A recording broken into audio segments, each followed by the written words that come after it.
Hello. If you were looking for a scare tonight, you've come to the right place. I'll be narrating an hour's worth of creepy horror stories that I found off of Reddit. So without further ado, These are their stories.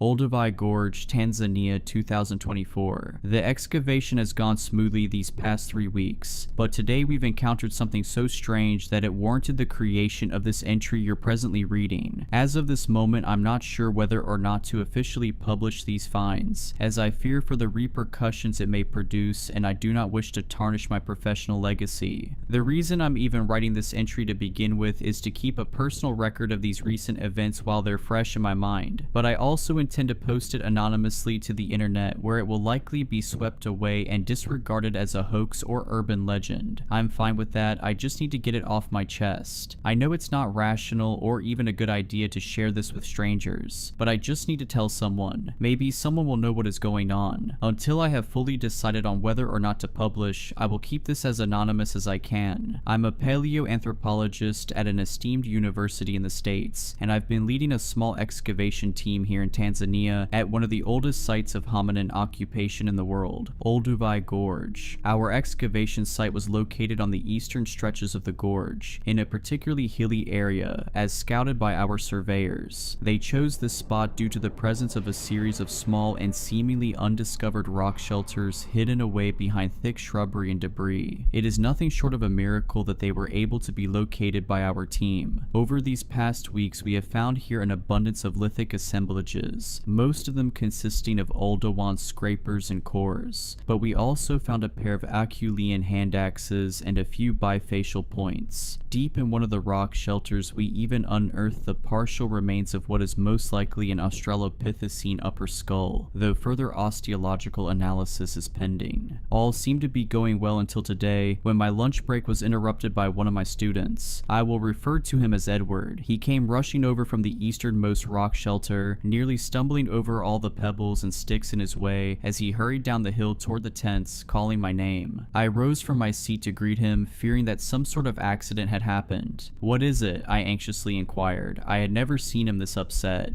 "You gotta come check this out, right now," he replied enigmatically and ushered me to follow him. I went with him up the hill and into the mouth of the rock shelter. Immediately I noticed what all the fuss was about. Deep in the innermost end of the rock shelter, past all the excavation tools and equipment, where there had previously been a solid rock wall, there was now a small opening. I saw the small hole next to this big rock, and I just kept digging and digging, and I moved some more rocks, and "Oh, okay, you should have notified me sooner," I said, cutting him off as I ventured deeper into the shelter toward the gaping hole. I feared that, in his eagerness, he may have disturbed an important context. But the thing is, I looked inside it, you know, with my light and whatnot, and I saw these, things. You better take a look. I crouched down beside the hole and searched my pockets for my flashlight. The opening seemed big enough for someone to crawl into, and as I turned on the light, the shining beam illuminated a massive cavern on the other side, probably big enough to stand in. "Remarkable," I uttered. "Shine your light at the far end walls. Do you see them?" Edward probed. I did as he had asked me, and as my light moved across the dusty volcanic rock walls of the chamber, I laid my eyes on something that made my heart skip a beat. First believing it to be merely a trick of the light, I stuck my head deeper into the opening to get a better view. "You see them, don't you?" Edward's voice echoed behind me. Lost for words, I began crawling through the opening, eagerly disregarding any health and safety precautions one would be wise to employ when venturing into such undiscovered cave environments. I heard Edward calling out to me as I did so, begging me to be careful. I scraped up my arms and legs in the process, and as I emerged on the other side, I was completely covered in dust, which I promptly brushed off my rugged clothes as I stood up.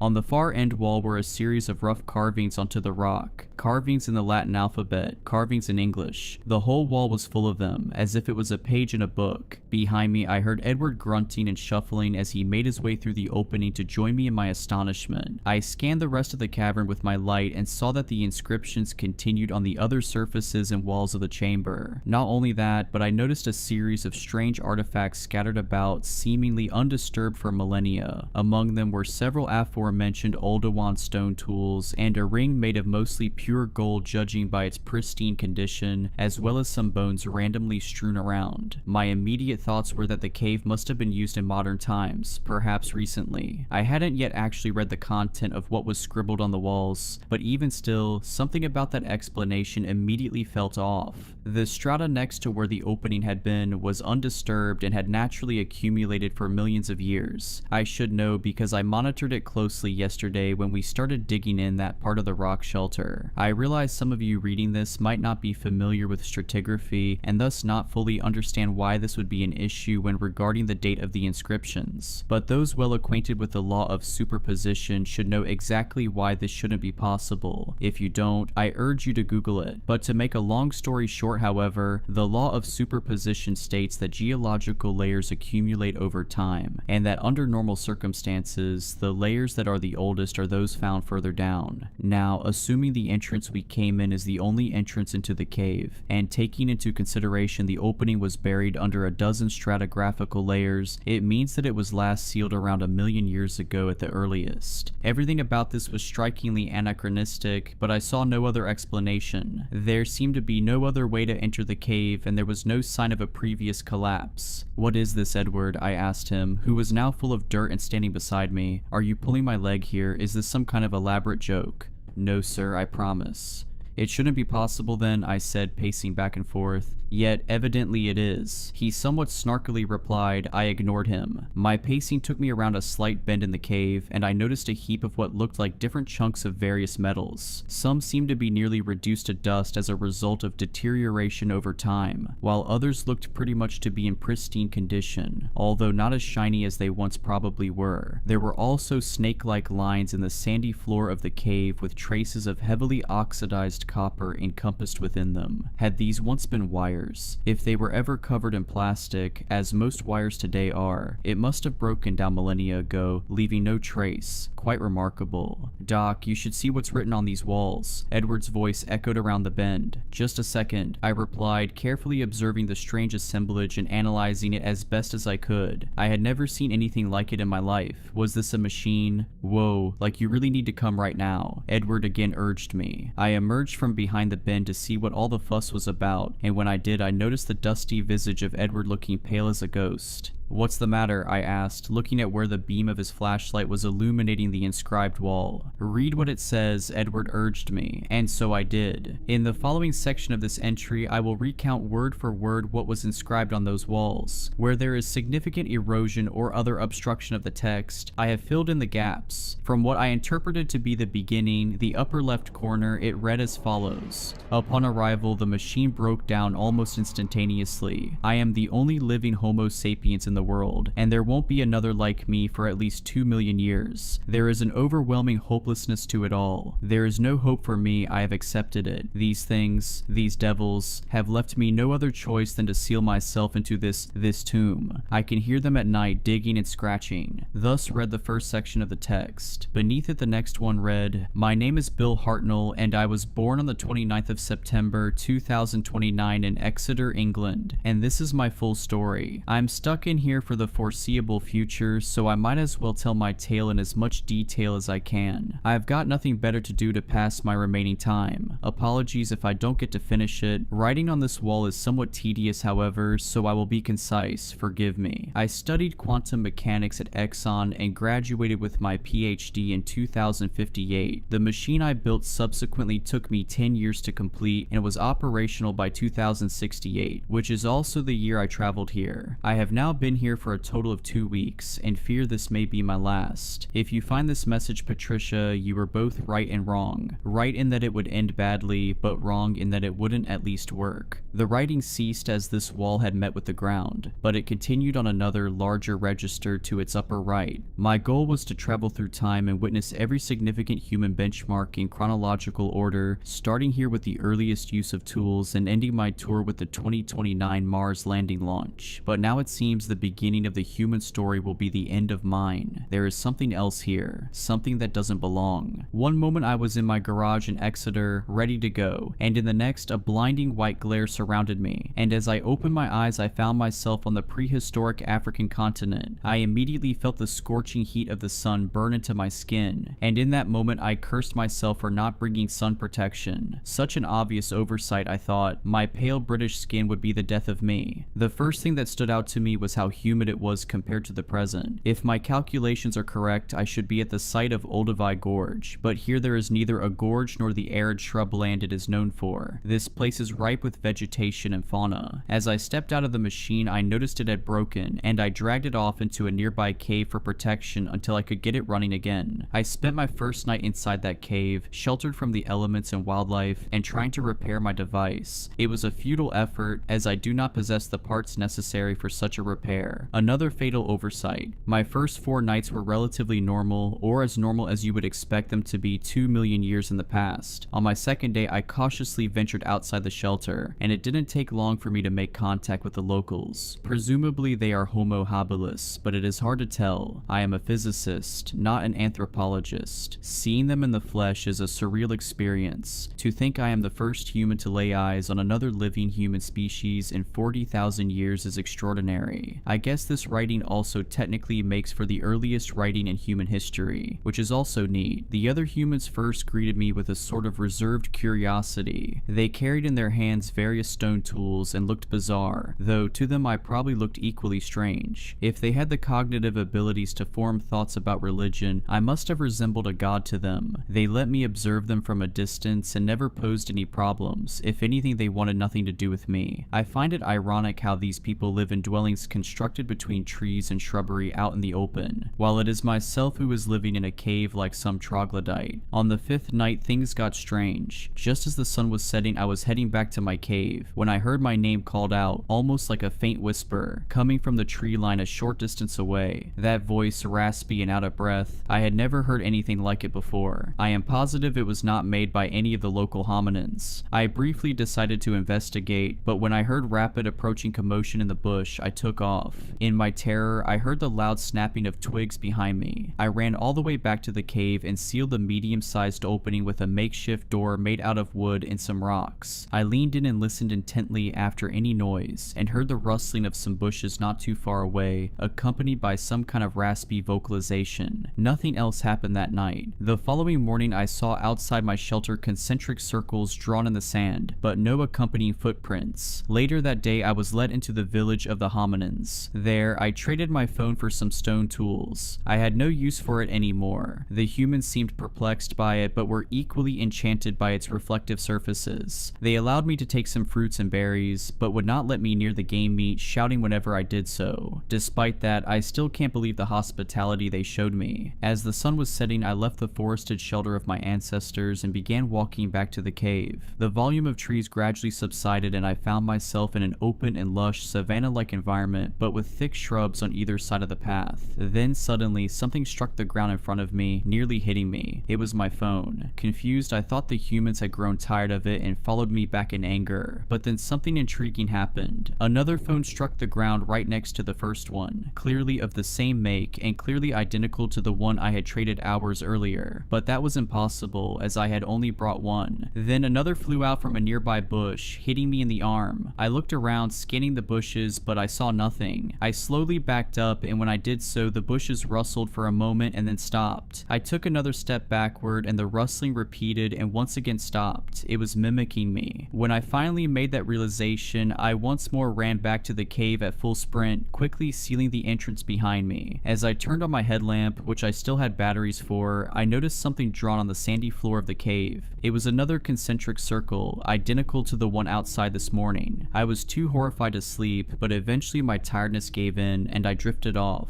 I spent the next day teaching myself how to hunt. Though I had some food rations from modern times back in the cave, eventually I would need to learn how to hunt if I were to survive out here, I figured. I had tried in the morning to hunt some lizards and birds with the stone weaponry I acquired the day prior, but with little success. I couldn't survive on berries and fruits alone, so I decided that the only way to get some protein around these parts would be to accompany a hunting party. I waited outside the village until the men left for their daily hunt, but as I approached them, they angrily literally detested my presence, denying my company. They waved their arms at me, ushering me to keep a distance, so for the rest of the day, I did exactly that. I lived in their shadow, observing but never interrupting their hunt. The following hours were spent watching the H. habilis hunt some local megafauna. Among them was an animal that is now extinct, therefore I do not know its name, but it resembled some kind of elephant. As I, from a distance, watched my early ancestors secure the kill and slice off chunks of meat with their stone scrapers, the most eerie thing occurred. About 9 of the humans stood gathered around the elephantine creature when suddenly something pale sprinted out from the nearby tree line. It was bipedal and double the height of the other men. The thing was certainly humanoid in shape, but this was definitely no primitive hominin. Its marble white flesh glistened in the sun as it ran full force toward the dead animal. The hunters quickly noticed it and scattered, some even leaving behind their stone tools. The figure ran up to the elephant and began eating, tearing the animal's flesh off with its hands. It gorged itself on the meat and suddenly stopped. I laid low in the bush about 100 meters away, eagerly watching in terrified amazement. It was hard to make out details at such a distance, but what I saw next I am certain of. The thing slowly reared its head and looked directly at my direction. I'm not sure if it saw me or not, but I could feel its piercing gaze. The wall of text ended, and Edward and I had to round a slight corner in the room to get to the next section. It was also during this time that he spoke out for the first time. "Do you think this could be real?" he asked gently, almost concerned. "I mean, you saw the strata, there couldn't possibly have been anyone else here for millions of years."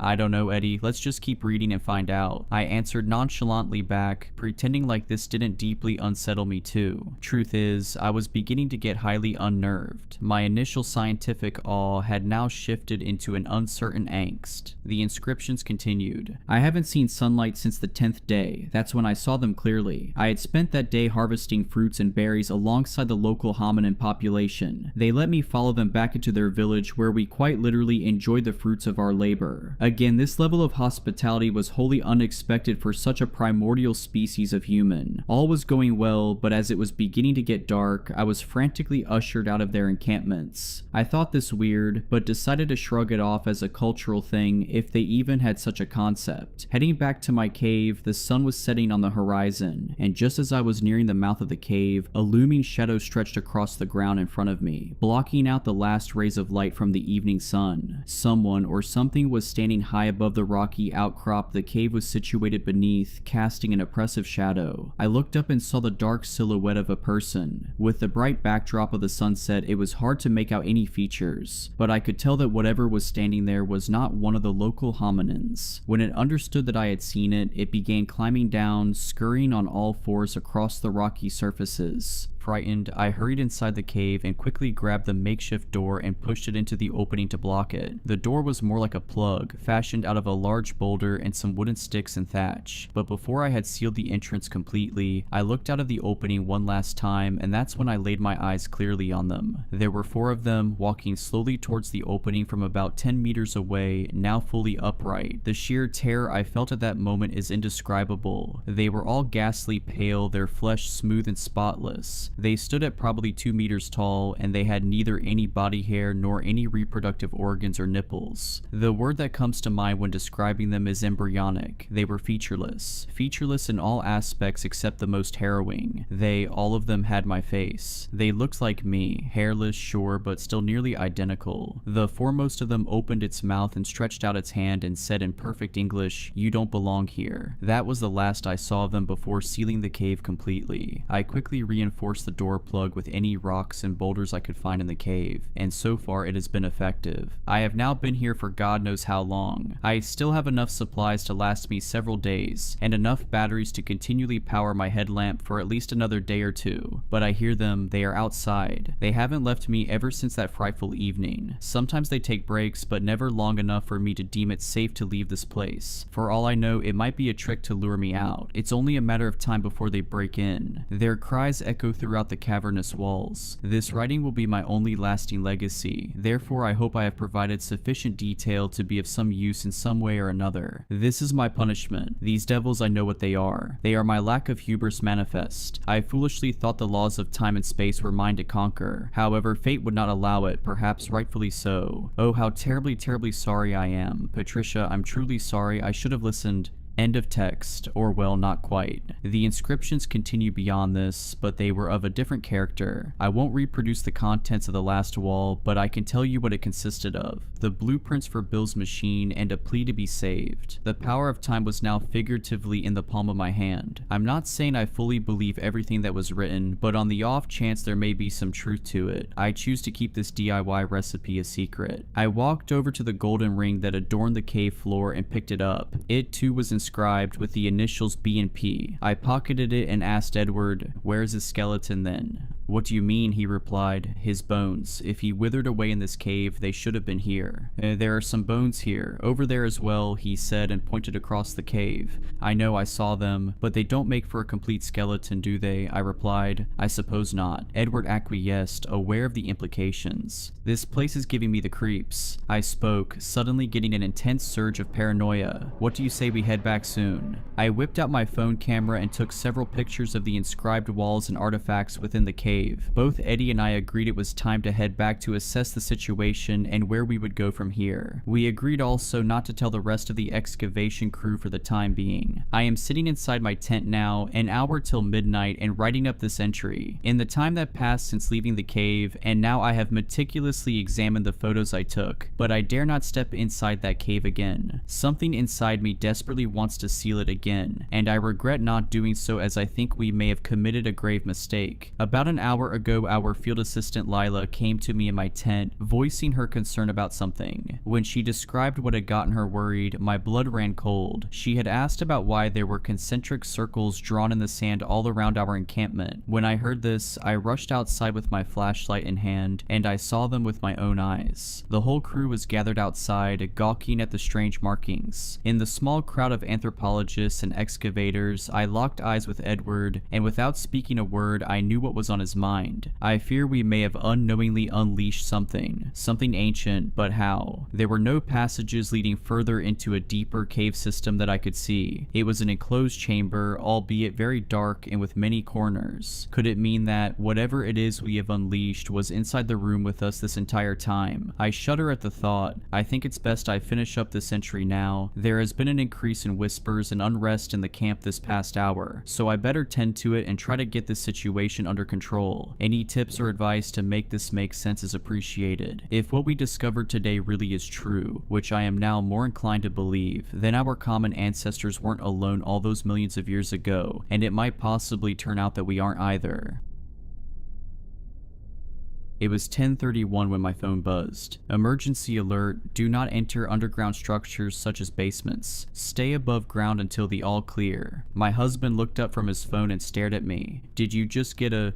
Yeah, that's creepy, I said, glancing at the stairs. Our kid had fallen asleep for the night about an hour ago. What do you think's going on? I don't know, he replied. Could it be like a gas leak, radon or something? We'd had a radon pump in our basement since we moved here. Maybe there was some weird influx of it or something. I ran up the stairs to check on our 5-year-old daughter as Luke flicked on the TV. Grace was sleeping peacefully, her blanket wrapped around her. I made sure she was breathing, comfortable, totally fine before heading back downstairs. When I did, Luke was glued to the TV, which said the same thing. Black screen, pixelated white letters, blocky colors jittering along the top and bottom of the screen. Emergency alert, do not enter underground structures.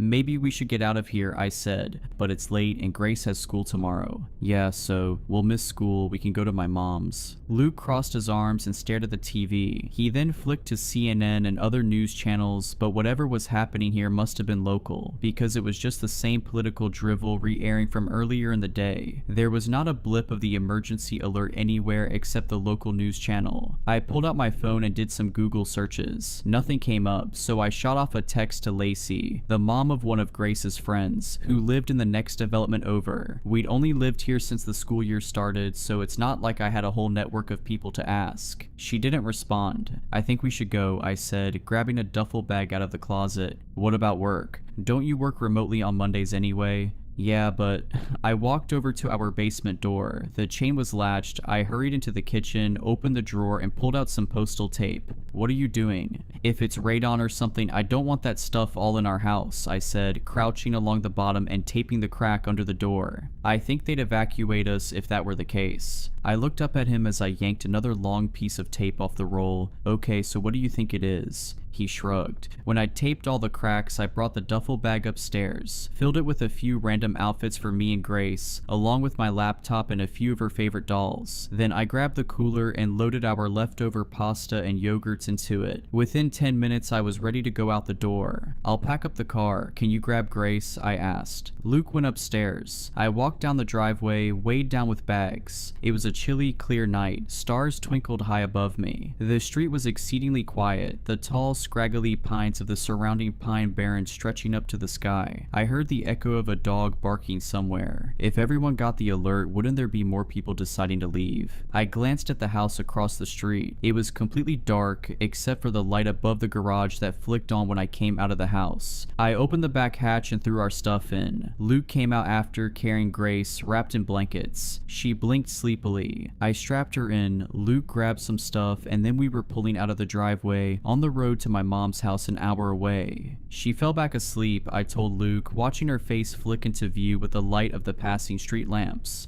Good. My phone buzzed. I reached for it. Emergency alert. Your phone's GPS indicates you are leaving city limits. We do not recommend evacuating. Please return home and stay above ground. What the? I whispered. What? Luke asked. There's another alert. It's saying it knows we're leaving. It's tracking our GPS, and it's telling us to stay. Luke glanced at my phone. Seriously? Yeah.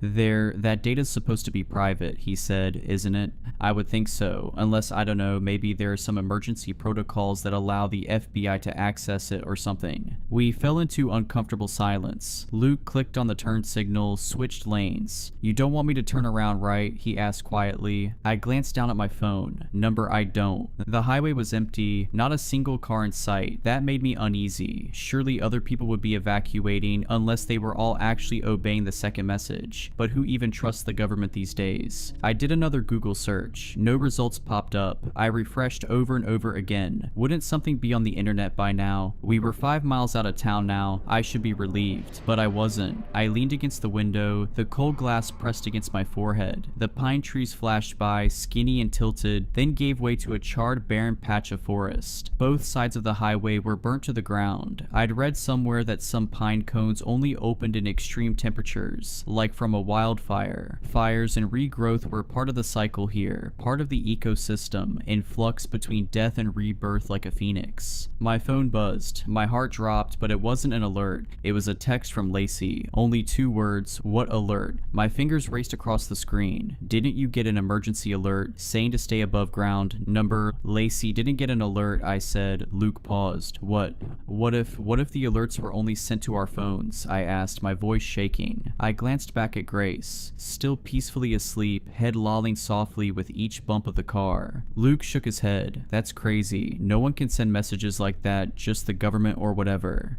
What if it's a trap? My voice shook harder. What if the only safe place was our basement? That's just your OCD talking, he said softly, empathetically. We're doing the right thing. There's something weird in town like a gas leak and we got out. That's obviously the safest thing to do. I stared out at the charred pines. There were a few that hadn't burned up, standing tall and stilted in the darkness. I stared out at them, wondering why they were spared. One of them moved. The car screeched to a stop. My body lurched forward, the seatbelt locked, keeping my head from hitting the dash. Sorry, that deer just darted. His voice died in his throat. We both stared at the lower legs of something illuminated in the headlights, thin and spindly, but definitely not a deer's. They ended in twisted toes, not hooves, and extended several feet up into the darkness. Silhouetted against the starry sky, beyond the reach of our headlights, I could see something. Something tall and spindly, skeletal, crisscrossing lines of bones or sticks or something else entirely. As I stared at it, as it stared at me, a wave of dizziness washed through me. The world seemed to tilt on its axis. axis, weight pressed down on my head, and immense pressure bearing down on me. Thwack. Something hit the side of the car with incredible force. The entire car rocked on its wheels. I screamed, thwack. A mess of lines, bones, sticks outside my window, empty air between them, the stars and the pines rippling strangely behind it. Luke stomped down on the accelerator. The car shot forward, we swerved around the thing, then past the burnt section of forest and continued down the dark, twisting highway. My phone buzzed. Emergency alert, all clear, please return home immediately. We got to my mom's house around midnight, a squat brick ranch on a residential road. I glanced warily at the pines behind her house, stretching up to the sky before picking up Grace and carrying her inside. Mom was sitting at the kitchen table waiting for us, her fingers wrapped against the mug in her hand. The entire house smelled like that familiar mix of coffee and dust. I started for the guest bedroom and then got a better idea. The ranch had a lower level that was half underground. It had been finished into an office, but there was a couch down there. I could have Grace sleep on the couch and we could sleep on the floor.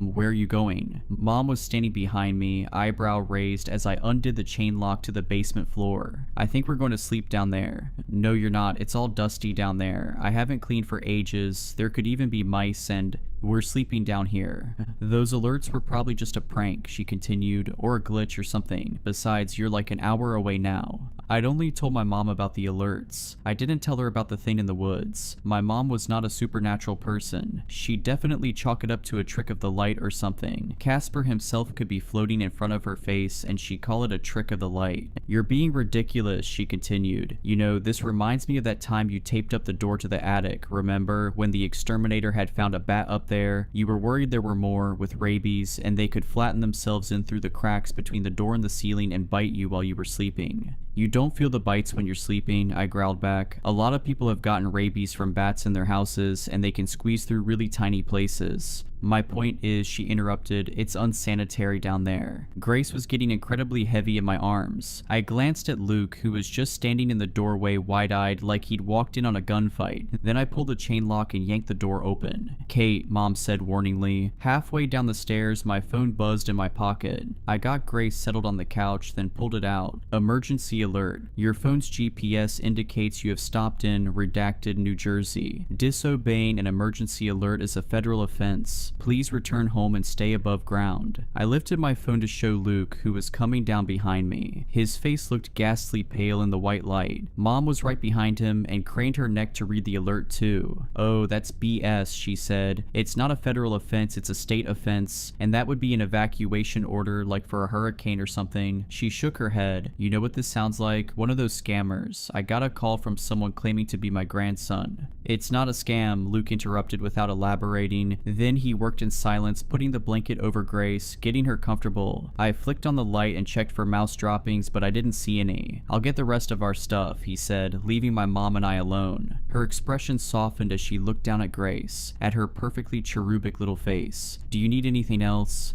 No, I don't think so. She nodded and went back upstairs. I glanced around. The office stuff was in the leftmost corner, the desk covered with papers and a single photo of my dad. He'd been gone 7 years now, and it seemed like every year more and more of his stuff got tucked away, moved downstairs, shoved into storage. I swallowed down the feeling and glanced around the rest of the room. The door next to the desk led to the unfinished storage area. On the other end of the basement was a sliding glass door that led out into the backyard. I didn't like that at all. We were technically underground where we stood, but the rightmost corner with the door was above ground. Did that mean we were still vulnerable? Those things couldn't fit through a glass door, I thought, but they couldn't fit through a normal door either, and apparently we wouldn't have been safe in our own home. I stared out the glass door, afraid I might see one of them out there. Maybe this was a bad idea to stay here. We were an hour away, sure, but the pines were still right at our door. Not officially the Pine Barrens, but the surrounding Pinelands ecosystem, which was almost the same thing. If those things came from the Barrens, they were only in the burned areas, I reminded myself. I imagined a pine cone spiraling in midair, petals opening as fire raged around it, and skeletons made of sticks prying their way out of the thing, creeping along the ground, stretching and growing towards the sky. Were there any maps of the burned areas? I pulled up Google Maps, looking for the blackened areas, but the information would be out of date, wouldn't it? My phone buzzed. I expected another alert, but it was a text from Lacey instead. My friend Rochelle got the same alert you did, BTW, it read. Super weird. My heart dropped. Did Rochelle, whoever she was, listen to it? Tell her not to listen to the alert. I started typing, it's a trap. Then I realized how unhinged that sounded. I didn't even know Lacey that well. I thought for a second, then typed a new message. Can you give me her number? I want to ask her about it. Pretty weird that it targeted both of us, no one else. Sure, let me ask her, was the reply. As I waited, Luke came back down the stairs, carrying our stuff, computer cords and stuffies nearly falling out of his arms. Someone else got the alert, I whispered, one of Lacey's friends.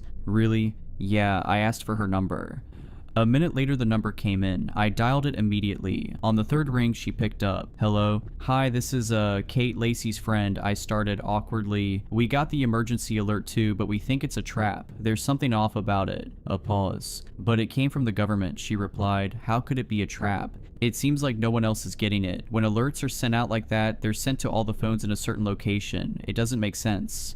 Yeah, I don't know, it's weird. Another pause. Well, we were just about to go to bed here, so I'd better go. Wait, I think the basement is safe and everywhere else isn't, I said quickly. I think someone's trying to lure people into staying above ground. Okay, maybe, she said unconvincingly. Look, I gotta go, sorry. A few seconds later, the call ended. Well, crap. She didn't believe me, I said, looking up at Luke, my lip trembling. She and her kids and her family, they're all going to... You tried, he said, wrapping his arms around me. That's the best you can do. I couldn't help it. I cried as we lay a blanket on the floor, got ready to sleep next to Grace. I looked down at her perfect little face, and then Luke and I snuggled under the blankets together. Hey, kiddo. I woke up with a start. For a second, I thought I was in my own bed, but then the roughness of the carpet, the aching in my back, brought me back to reality. My father's voice, rough and warm, lingered from the dream. I could almost feel his arms around me, the summer sunlight beating down on us as we played at the creek behind the house. I rolled over to check on Grace. Her eyes were wide open. She was staring behind me at the sliding glass door. Slowly, she raised a hand and pointed over my shoulder. I turned around. There was something twisting and turning, contorting itself, trying to get in through the sliding glass door like a dog through a cat door. It did it silently, except for a low clicking sound like the popping of joints. All the blood drained from my face. Dark, sinewy legs like spider legs, twisting and turning in the moonlight, squeezing itself ever so slowly through the hole it made. I now saw the shattered glass scattering the floor. I grabbed Luke and shook him. Luke. The thing fell still. I couldn't see eyes or a face, but I felt it in my gut. It was staring at me. Dizziness swept over me. I stumbled forward, losing my balance. It was like I was standing on the deck of a boat. The ground seemed to shift and tilt underneath me. I just wanted to lie down until the world stopped turning. No, I screamed internally. You can't let that thing get Grace. I glanced around the room, looking for something that could be used as a weapon. Anything. Go in there, I said to Grace, pointing to the storage room, or at least I thought I was. Everything was tilting and moving around me. Go, hide. I stumbled forward, but all the colors were bleeding together now. Everything was hazy as a dream. My father was standing in front of me, standing there in the basement, but his face was all wrong. His eye drooped out of his socket, like something had squeezed his skull. His grin was crooked. Hey kiddo, he said in a voice that sounded off-key. Nausea filled me. I started vomiting. Warm liquid down my shirt, splashing on my feet. My dad, not dad, stood tilted, like gravity had suddenly changed. One arm was too long and hung limply from its socket. I miss you so much. Stop, I sobbed. Please stop. Come with me, we can be a family again. Stop.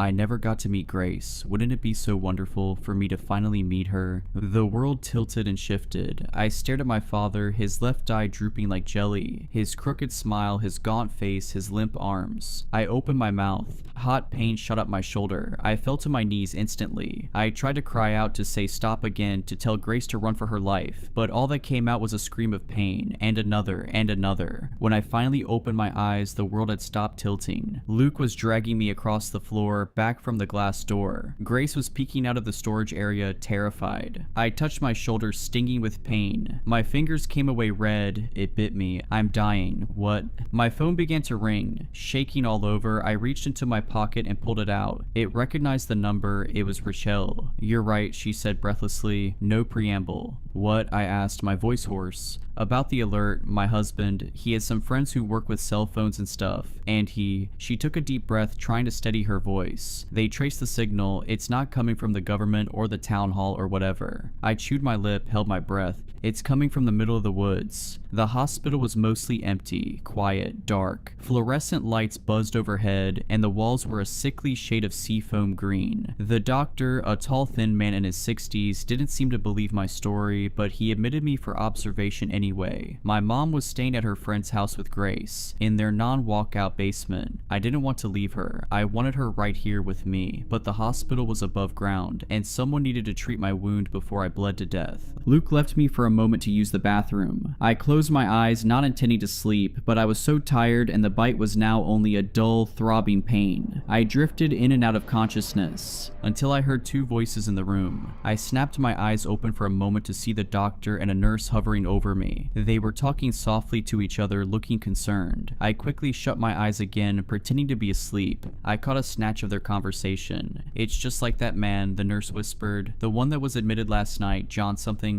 A pause. "I know. What do you think this is?" "I don't know, Rita. I really don't. Do you think we should give her diazepam preventatively?" the nurse asked. "The other one, he screamed so much." "The family will ask questions. There's no reason for her to be on diazepam for an animal bite. They'll ask questions when she's dead too," the nurse snapped back. "The least we can do is make her comfortable."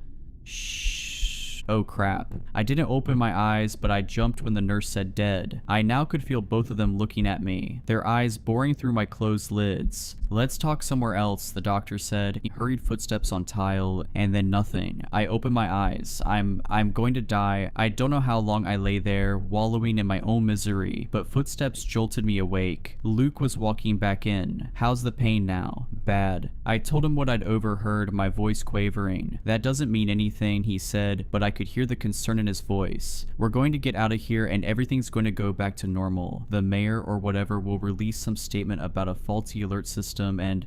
"Stop." He looked at me warily, but shut up. The two of us sat in silence. A few times Luke opened his mouth, looking like he was going to say something, but then quickly shut it again. Footsteps pattered by outside in the hallway. The tinny sounds of the TV droned on in the corner. "I'm going to call Rochelle," I told him. The line rang 3 times before she picked up. I told her everything, about the bite, about the things I saw. I was afraid of sounding crazy, but when I'd finally finished, she sounded like she was crying on the other side. "I saw my baby," she said in a low tone, barely above a whisper. I had a miscarriage at 14 weeks, and I saw this little basket with a tiny pink thing bundled up inside. And I heard her cry. Her voice broke. I knew it wasn't real, but I still went toward it, before Ravi pulled me back.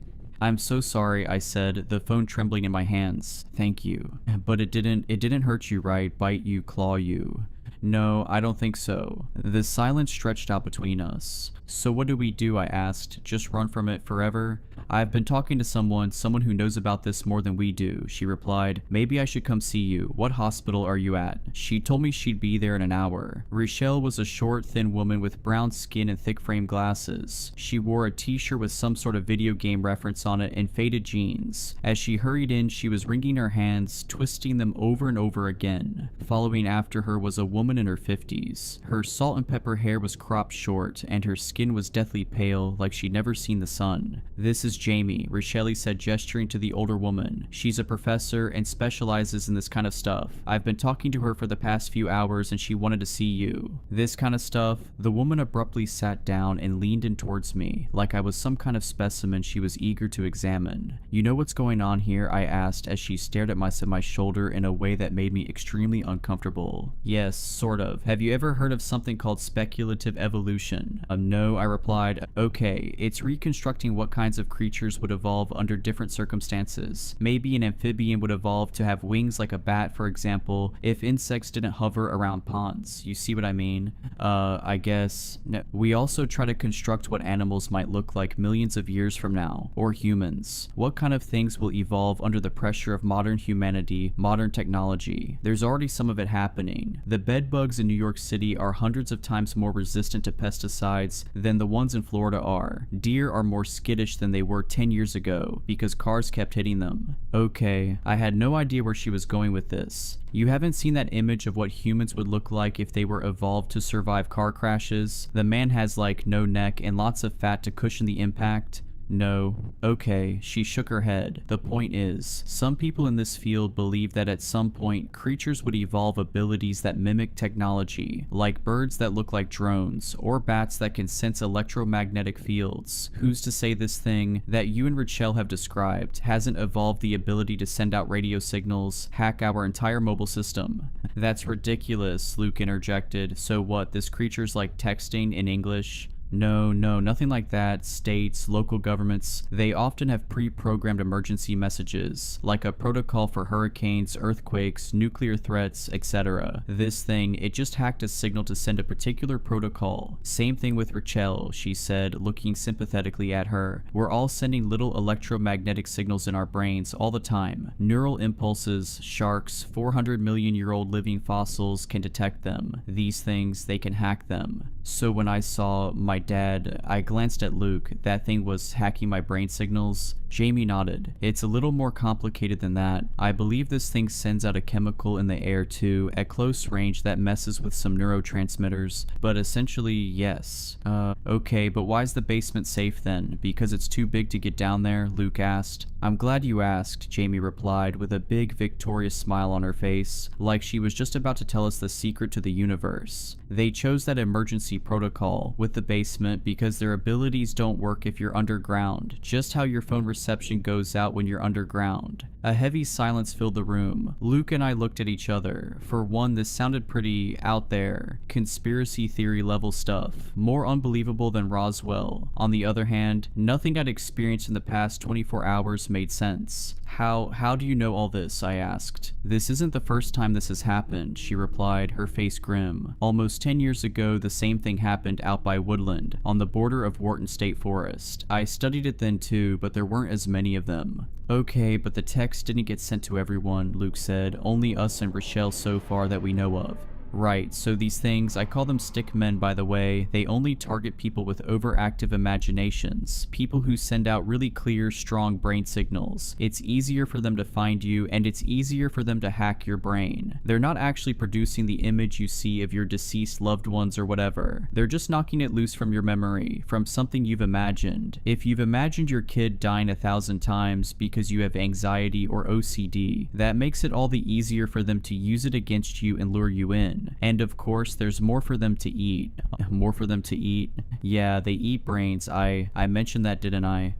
More awkward, heavy, suffocating silence. Kate said she heard the doctor saying she's going to die, he said in a soft voice. Is that true? Jamie glanced at me but stayed silent. Richella jumped in, her voice full of heartache. Jamie told me once it bites you, it's linked to you, it will follow you and end you. It'll show you your worst nightmares first, Jamie interjected, absolutely unable to read the room. Show you everything you fear. But when it starts showing you yourself in these waking nightmares, that usually means you only have a day left. I swallowed a wave of nausea. Then I started getting out of the hospital bed. I needed to get out of here. Away from Jamie's stare, Luke's concern. Just a moment of silence. Maybe I get a Coke from the vending machine. Not even a diet one. I hadn't had a full sugar one in ages. I tried to keep out the memory of my dad before me in my mom's basement. I had imagined him saying those exact words. When I was at my lowest point years ago, when a flicker of suicide showed itself in an ocean of postpartum depression, and that guy, the stick man or whatever, had used it against me. Another wave of nausea. I pushed towards the door.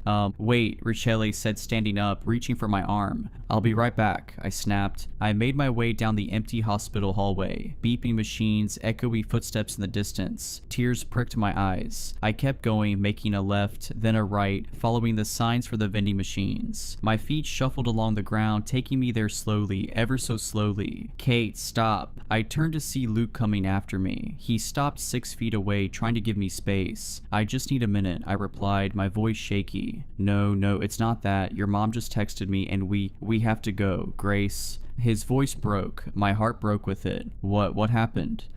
She fell, he said, his voice barely above a whisper. She's not conscious. They're rushing her to the hospital.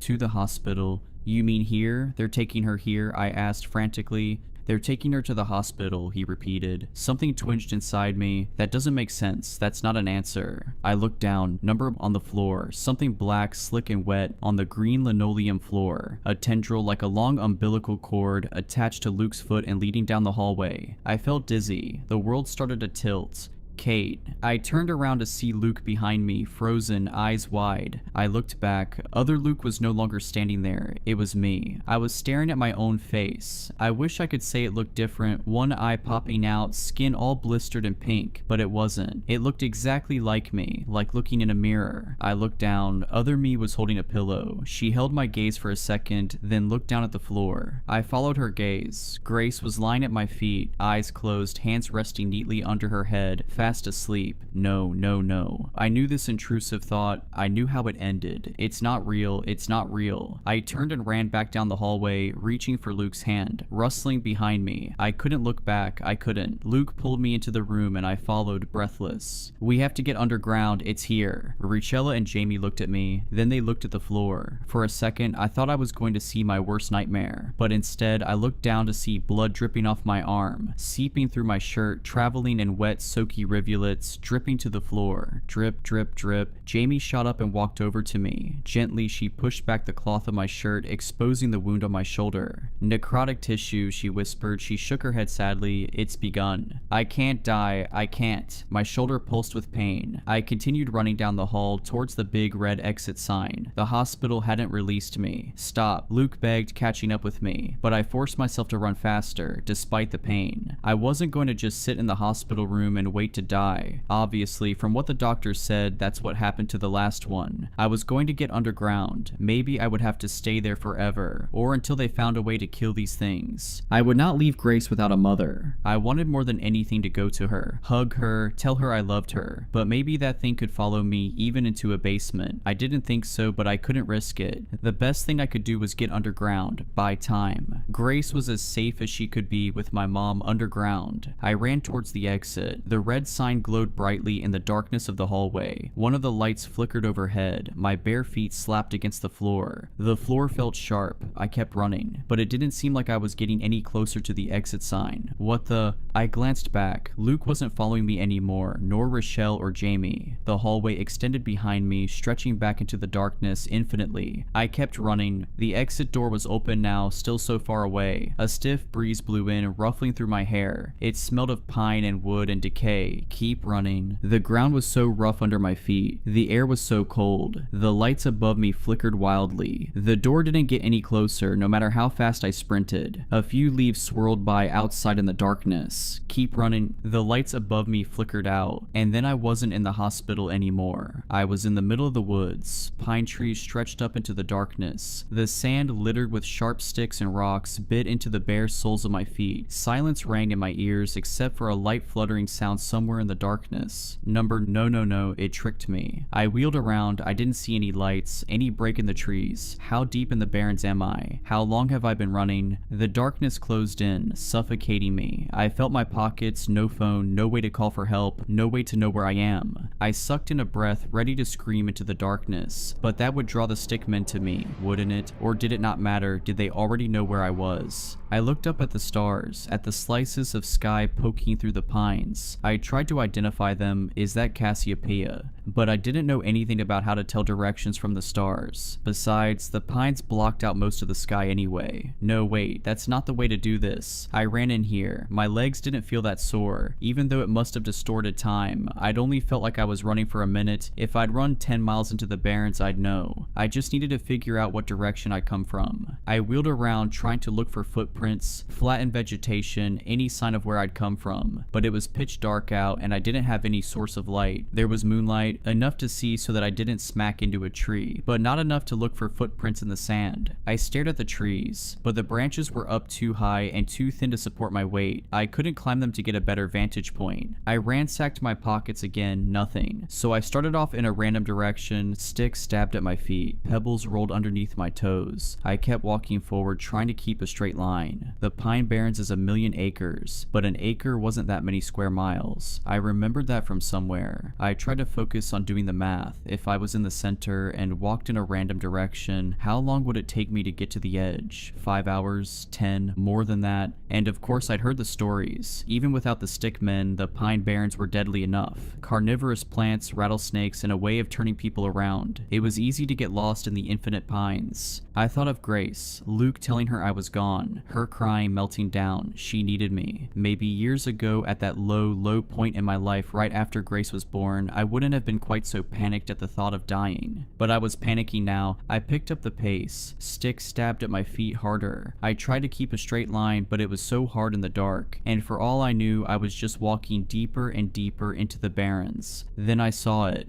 A clearing. My heart soared. That must be where I came from. It was one of the burned areas. The fire had hollowed out a large clearing. It was lit in silver tones by the nearly full moon, no longer obscured. Some pines still stood, completely bare of needles, skeletal and black. Ash blackened the pale sand beneath, the color of bone. A few pine saplings poked through the destruction, only inches tall. It was deathly silent. I'm never gonna get out of here. I looked up at the blackened pines, stretching up to the sky like fingers.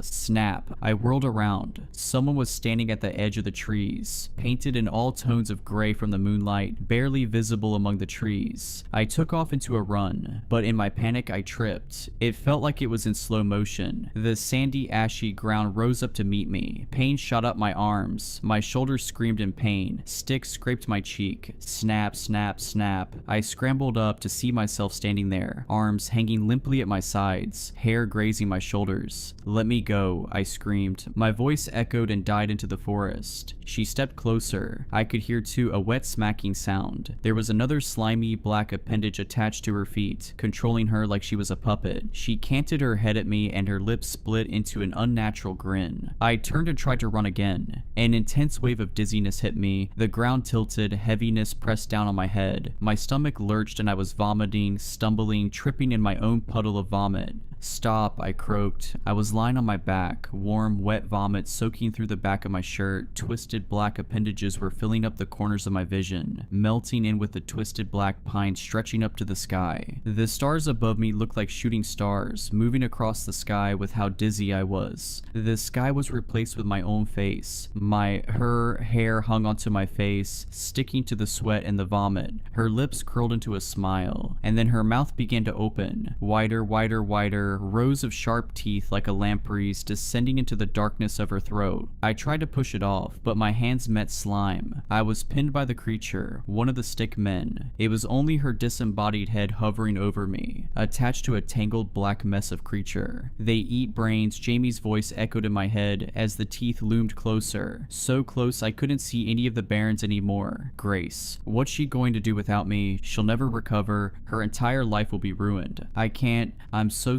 sorry. And then I realized the stickmen were attracted to brain signals. What if I'd done something I'd never done before? What if I just stopped thinking? I closed my eyes, ignored the warm, rotting breath on my face, ignored the slime seeping through my shirt, ignored thoughts of Grace. I used every last bit of my willpower to stop thinking. Nothing. A void. Non-existence. A clicking sound came from above me. The creature began to shift its weight. I continued thinking about nothing. Absolutely nothing. The creature pulled itself off me. When I opened an eye, it no longer wore my head. It was twisting and turning, making clicking sounds, lifting some of its appendages in the air, as if confused, as if it thought I'd escaped and it was trying to sense me out again. I lay there in the dark, burnt forest, thinking of nothing for seconds, minutes, hours. It was the hardest thing I had ever done, pushing away thoughts of Grace, of my future, of hers, pushing it all out and being empty. When the sun began to rise, I pulled myself up. The burnt forest was bathed in the pink hues of dawn. My skin was covered in vomit and black slime. My shoulders still throbbed with pain, and there was no sign of the stickmen. It took me another few hours, but in the daylight I was able to find my way back. After walking around in circles for a while, I caught a glimpse of a road through the trees. I'd apparently fled the hospital and run a half-mile into the pine barrens across the street. Luke and hospital staff were looking for me all night. I was reunited with Grace, and it was the happiest day of my life. I think the stickman is still linked to me. We've been spending our nights in the basement where we've been totally safe. Richelli, Jamie, and I have been working together to figure out how to kill it for good. Some guy online from the incident 10 years ago claims drowning them works. But for now, now, I am content to be home and be safe, even if it isn't forever and a million bad things are waiting to happen. The man walked in at 2 a.m., dragging something black behind him. The way it moved didn't sit right, neither did he. The receptionist felt it immediately. It was the way he walked, stiff and uneven, like a scarecrow with one leg shorter than the other. He hid greasy blonde hair beneath a 10-gallon hat, spurs clicking as he moved. I watched the security footage later. His lips were white and thin, his teeth crooked, his mouth twisted into a half smile like he was seconds from laughter. He was dragging a massive black Rottweiler. The dog resisted, back paws sliding across the floor. The camera didn't pick up sound, but later the two gals at reception told me what he said. He's acting possessed. They handed him intake forms. He hobbled back to a bench. I watched through the camera lens as another client holding a cat carrier slid away from him. I looked up his paperwork. The address led to some warehouse out in the scrublands 3 states away. The name seemed fake too. Keaton, no records, no online presence. It didn't seem to fit him, but the dog's name, Mutt. That was the only detail I believed. You might wonder why I checked. It's not standard protocol. I don't usually do this, but the events of the last few nights led me to my search. When he handed the paperwork back, he sat down again, dragging the dog with him like a sack of flour. He leaned against the wall, arms folded, eyes fixed ahead. He moved like a corpse propped upright. His dog didn't move much either. It sat there, waiting. We see a lot of characters here, some aggressive, some kind. But this man, something about him was wrong in a way I can't articulate. I stepped into the lobby to bring him into an exam room. It took him a second to register me, like he was in a trance. And then the smell hit me. Stale cigarettes, gas fumes, and beneath that, something worse. A rotten, greasy stench that clung to the air. The dog sat still, vacant, a husk. It was like someone had lobotomized it. As it stood there, drool began dripping from its mouth, pooling on the floor. I introduced myself and got to work. So, what's going on with Mutt today? Keaton didn't answer right away. His eyes drifted to the ceiling, like he was staring at something that fluttered in the air above us. Oh, he ain't acting right, he ain't been eating much. This is usually where clients start rambling. Some could go on for hours if you let them. He had decided he'd given me enough information. He sat staring at the ceiling through those dirty locks of hair. When I knelt to take the dog's heart rate, the second my fingers touched its skin, a wrongness crawled into me. That tingle before lightning strikes. That creeping dread when something awful is about to happen. The vitals were normal, the heart rate, breathing, but its skin was cold, and its temperature was 97 degrees, lower than we like. I checked its skin, seeing how dehydrated it was, but when I peeled back its loose lips to check its gums, I felt a jolt of unease, like I was too close to something I shouldn't be. The gums were pale, the pupils locked onto me, dilated. That feeling of unease was sickening. "Don't turn your back on him," the man said. I paused mid-turn. "Excuse me?"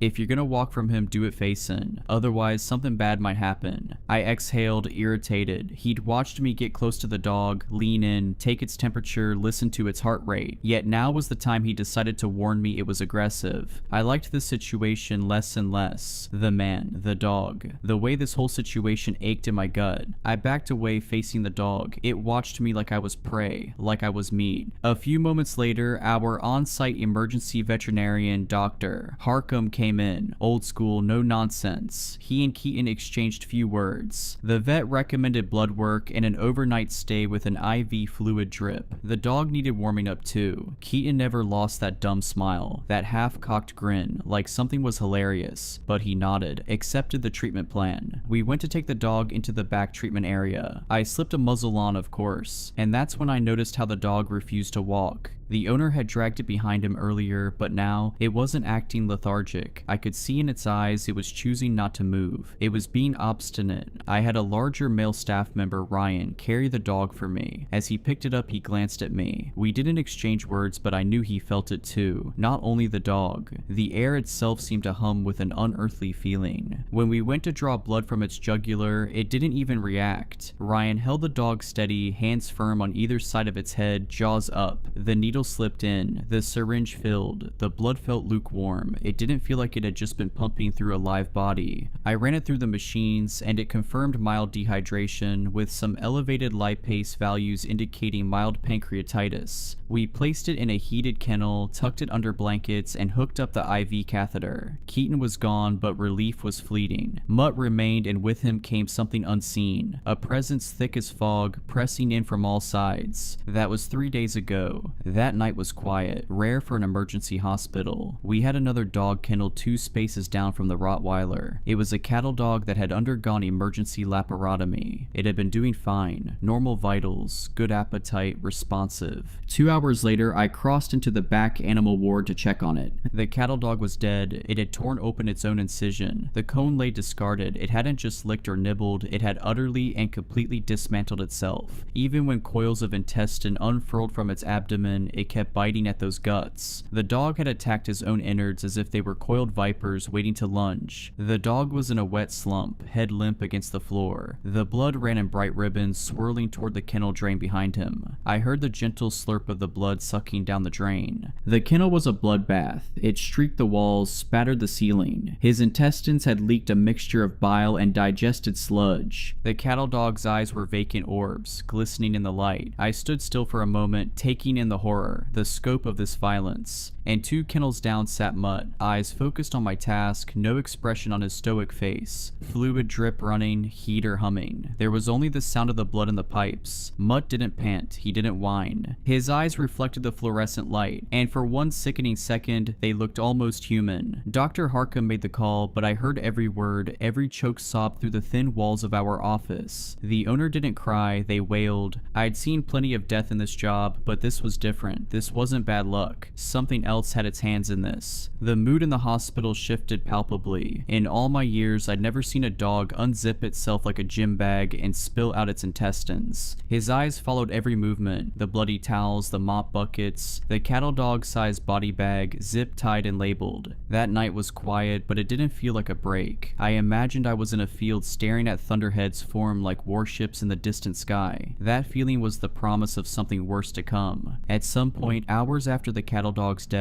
I heard the steady beeping of a monitor from the kennel ward. It was the 4th pump hooked up to Mutt. I didn't want to go over there, but I did. I brought Ryan. We slipped the muzzle over Mutt's head. He didn't resist, didn't flinch. He let it happen. His eyes followed the movement of our hands as we buckled it behind his head. Only his eyes moved. 2 dark orbs. He was digesting the scene around him. It felt like he was learning and listening. The dog had kinked the IV line beneath its paw. We moved it aside, smoothed it out. That should have been it. A simple fix. But as we turned to leave, the light above his kennel flickered. At first, we saw a slight flicker. It was barely noticeable, then it sputtered, dimmed, and cut out completely. The kennel dropped into shadow. Ryan and I froze. The only light now was a faint glow from the hallway behind us. We exchanged a glance. Neither of us spoke. Neither of us wanted to acknowledge what we were feeling. The air in the room changed, heavy, buzzing, like the static before a storm. Then the 2 tube lights above Mutt's kennel flared so bright it hurt to look at them. A pop, then a sizzle, and they died. Everything was silent. Ryan's back was to Mutt. Mutt lunged. It was a surge of violence, even with the muzzle strapped tight. A blur of black as Mutt's body lunged forward. The muzzled face rammed against Ryan's side, smashing into him again and again. Ryan screamed. The dog was silent except for the mechanical snapping of his jaws, working beneath the muzzle. Spittle flying. Ryan twisted, trying to stand, but the sudden attack had taken him off guard. I reacted without thinking, threw open the kennel door. Mutt rammed into Ryan again, harder this time. The sheer force knocked him off balance. Ryan writhed around to grab at Mutt. The moment he faced Mutt, the dog stilled. It stood there motionless, bathed in the new darkness. Something was wrong with this dog, not neurologically. It was something so much deeper. I sensed the calculating intelligence of a predator, but it felt much more malignant than that, like a cancerous tumor spreading quietly beneath the surface of your skin. Ryan and I trembled, shaken to the core. Later, he revealed a bruise under his ribs, a deep bloom of violet spreading like a rose beneath his skin. Neither of us spoke about it. The rest of the night passed without incident. I focused on my other cases for the night. I worked with a Chihuahua hacking through pneumonia, a Persian cat with seizures, and a tabby cat with proprioceptive issues in its forelimbs. I went through the motions, but my mind was elsewhere. Ryan seemed dazed, like something fresh had broken inside of him. It wasn't the shock, or the trauma, or the fear. It was more profound than that. I left left for the night still unsettled. Ryan didn't even wave goodbye when I passed by. I chain smoked cigarettes in my car before driving home, flicked the butts out the window and watched them sail onto the asphalt. My hands were shaking the entire ride, and when I finally collapsed into bed, I pulled my pistol out of my purse and slipped it under my pillow. And as the sun crept over the horizon, my dreams were wrong. I dreamed of a black face snarling in the dark, leaning in, sniffing, eyes like hollow pits, endless swirling galaxies within. I felt the faraway sting of teeth sinking into my flesh. Not a bite, not an attack, but a slow, deliberate pressure, easing into my skin. When I woke, my sheets were damp with sweat. When I came in for my shift that night, I felt a deep sense of disappointment the second I walked past Mutt's kennel. He was still there, heater purring, eyes following. The lights above his kennel were still blown out. The ones beside them had started to flicker. Ryan called out sick, said he'd been throwing up since the night before. I had a feeling there was more to the story, but I didn't have time to dwell on it. I shot him a text wishing him well. He read it, yet he didn't reply. And that sinister, eerie man who called himself Keaton, his phone went straight to dial tone when we tried calling for a case update. He wasn't coming back. He'd paid half his bill up front in crisp, old $100 bills. We weren't getting the other half.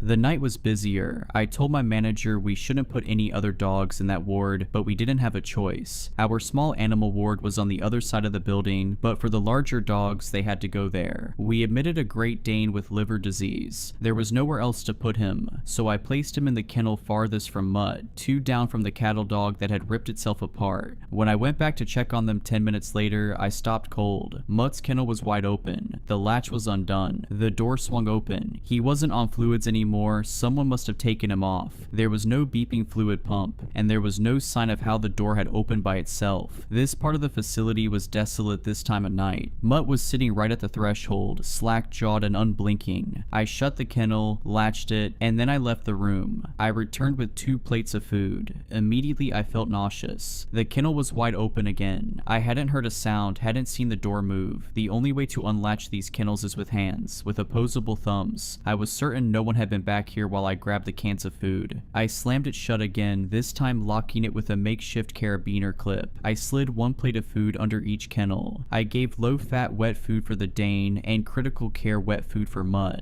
I was walking away when I heard it, a sound that froze me. Not a growl, not a whine. It sounded like someone trying to speak while gargling a mouthful of water, like a deep male voice gargling on words before spitting them out. It was the sound of a dog trying to talk. I turned. Mutt sat there, silent now. Something tingled in the air, a musical conductor guiding along an orchestra, because to my right the Dane had begun to cry. The Dane was the one making these ungodly noises. The Dane's plate of food lay spilled across the kennel floor. His hackles folded back. The Dane backpedaled until its body pressed against the far wall. I watched the Dane's gaze flicker up toward the ceiling. It became immediately apparent to me that the dog was feeling something, a deeply instinctual and inexplicable something. I knew it was feeling that way because I felt it too. When I reached for the kennel door, the crying stopped. The Dane's body trembled, then his whimpering changed. It deepened into a low, eerie sound like a tornado siren, changing in pitch and tone, high to low. Without warning, it stopped altogether. The dog went still, too still, gathering itself back to a normal pose. Then, all at once, the Dane began attacking his own leg. Not chewing, not licking, ripping, breaking. These were deep, pulverizing bites. Bone audibly cracked in the echo of the cavernous hallway. Blood spattered the kennel floor. It wasn't a dog in pain. It wasn't a dog in distress. It was something else. This dog was destroying itself with purpose. I couldn't go in there. If I did, he'd likely redirect this aggression onto me. He would send me to the hospital if I tried to intervene. I turned and ran, shouting for help as I sprinted through the clinic. Dr. Harcum and 2 other techs, Angie and Denise, came rushing out of an exam room, the hallway filling with the sound of my frantic screaming. I grabbed a rabies catch pole and beat them back to the kennels. The Dane was still biting, not a rabid and frothing frenzy, but instead an oddly calm and intentional one. The flesh of its leg hung in shredded tatters, tendon, and the suggestion of bone beneath. Blood spurted like pulsing shots from a water gun in rhythm with its heartbeats. I slipped open the kennel door and looped the catch pole around its neck, tightening it hard. In a wrenching movement, I maneuvered its head enough to stop it from lunging at its own body. It snapped at the air, frantic, without even a hint of pain or emotion behind it. Then it latched onto the metal pole, not out of panic, not out of rage, out of a bizarre corruption of instinct. The sound was unbearable, teeth breaking against metal, splintering, shattering. The flesh of its leg was gone, a ragged mess of meat exposed to the air that flapped as it chewed at the metal. I saw part of a fractured canine fall out of its mouth. The catchpole was bloody, dented, but holding firm, withstanding each powerful bite directed at it. The dog was weakening by the time Dr. Harcum arrived, slumping over in the drenched puddle of its own blood. By the time we managed to inject a sedative, it was too late. The blood loss was too severe. The Dane collapsed to the floor, body twitching, biting at the air. It wound down like a toy with dying batteries, its eyes glazing over before going limp. Out of the corner of my eye, I saw Mutt, lips pulled back in a snarl. "When is that dog going to leave?" I snapped, pointing at him. Dr. Harcum shot me a sharp look. Blood streaked his white coat. His eyes were dark, hollowed with an exhaustion brought on long before Mutt entered our lives. "Something is wrong with it," I insisted, "with him. All I see is a dog who mutilated itself in our care and then bled out. Mind you, this is the second one in 2 days. Don't worry about that dog." He gestured at Mutt emphatically. "We have bigger issues here. I have another owner to call. Another person I have to tell their pet killed itself. Under my watch. God, this is a mess." He flicked blood from his fingers, dragged a sleeve across his face. He was years past burnout, a shell of his former self. He couldn't see what I saw. He couldn't see the way Mutt watched, the way his eyes lingered over the carnage pooling beneath my feet, like he was enjoying it. Dr. Harcum sighed, rubbing a hand down his face. "We tried calling that creepy bastard again. Numbers out of service. He ditched the dog on us. That meant we had to rehome it. It could take weeks. I couldn't take weeks with him. None of us could." And as I looked into Angie's eyes, I knew she felt the same. And over the next few hours, the hospital settled into an uneasy silence. The night shift pressed on, but something had shifted. We were all exhausted, hollowed out by what we'd seen. The cattle dog, the Great Dane, the blood. The 2 blood-drenched kennels we'd had to clean up. Mutt still sat in his kennel, untouched food sitting at his feet. The heater hummed in background. 2 more lights flickered out while I cleaned. I mopped blood from the floors, the thick iron scent clinging to my skin. The mess soaking the towels we used was a deep, ugly red. And through it all, Mutt never looked away from us, a shadow looming in the dark part of this corridor. I told myself I'd figure something out, that I needed time, but time wasn't on my side. I was dumping a load of bloody towels into the laundry bin when I heard it. I dropped everything. A voice, thick and wet, slurred in a way no dog's throat was built to produce. It wasn't a bark, it wasn't a growl. It was trying to speak, and what came out wasn't a sound, it was a name. My name. Allison. I turned, stomach lurching. Mutt was sitting in his kennel, still, muzzle slack, drool pooling on the blanket beneath him. His pupils seemed to swallow all the remaining light. I couldn't move. My brain was trying to rationalize it, trying to shove what I had heard into a box of normalcy. Maybe I'd misheard it. Maybe it was the pipes or a monitor. Then the stench of rot hit my nose like a sniff of smelling salts. It was not the usual smell of the hospital, not the faint antiseptic and animal musk that always clung to the air. This was meat left in the sink for weeks. This was something dead wedged into the unseen cracks of the world. It was a volatile and overpowering scent consuming anything else in the room. And I realized then that the smell I'd caught when Keaton first walked into the lobby, that greasy, putrid stench, it hadn't been him, it had been Mutt all along. I felt a desire deep in my core to run, and so I did. I scooped up the blankets off the floor, shoved them into the laundry bin, and bolted. My hand shook as I crammed the lid shut. My pulse was a hammer in my ears. Don't turn your back on it. The memory of Keaton's words crawled down my spine like a cold hand. He's acting possessed. I knew what Mutt had tried to do to Ryan. I knew what he wanted to do to me. And now I knew I wasn't waiting for him to act. I was going to kill him. I kept my head down the rest of the shift, biding my time. My mind wasn't on the cases I took. I worked on autopilot. I went through the motions, but my body was moving without me. And when I got a moment alone, I pulled up 20 milliliters of pentobarbital sodium and phenytoin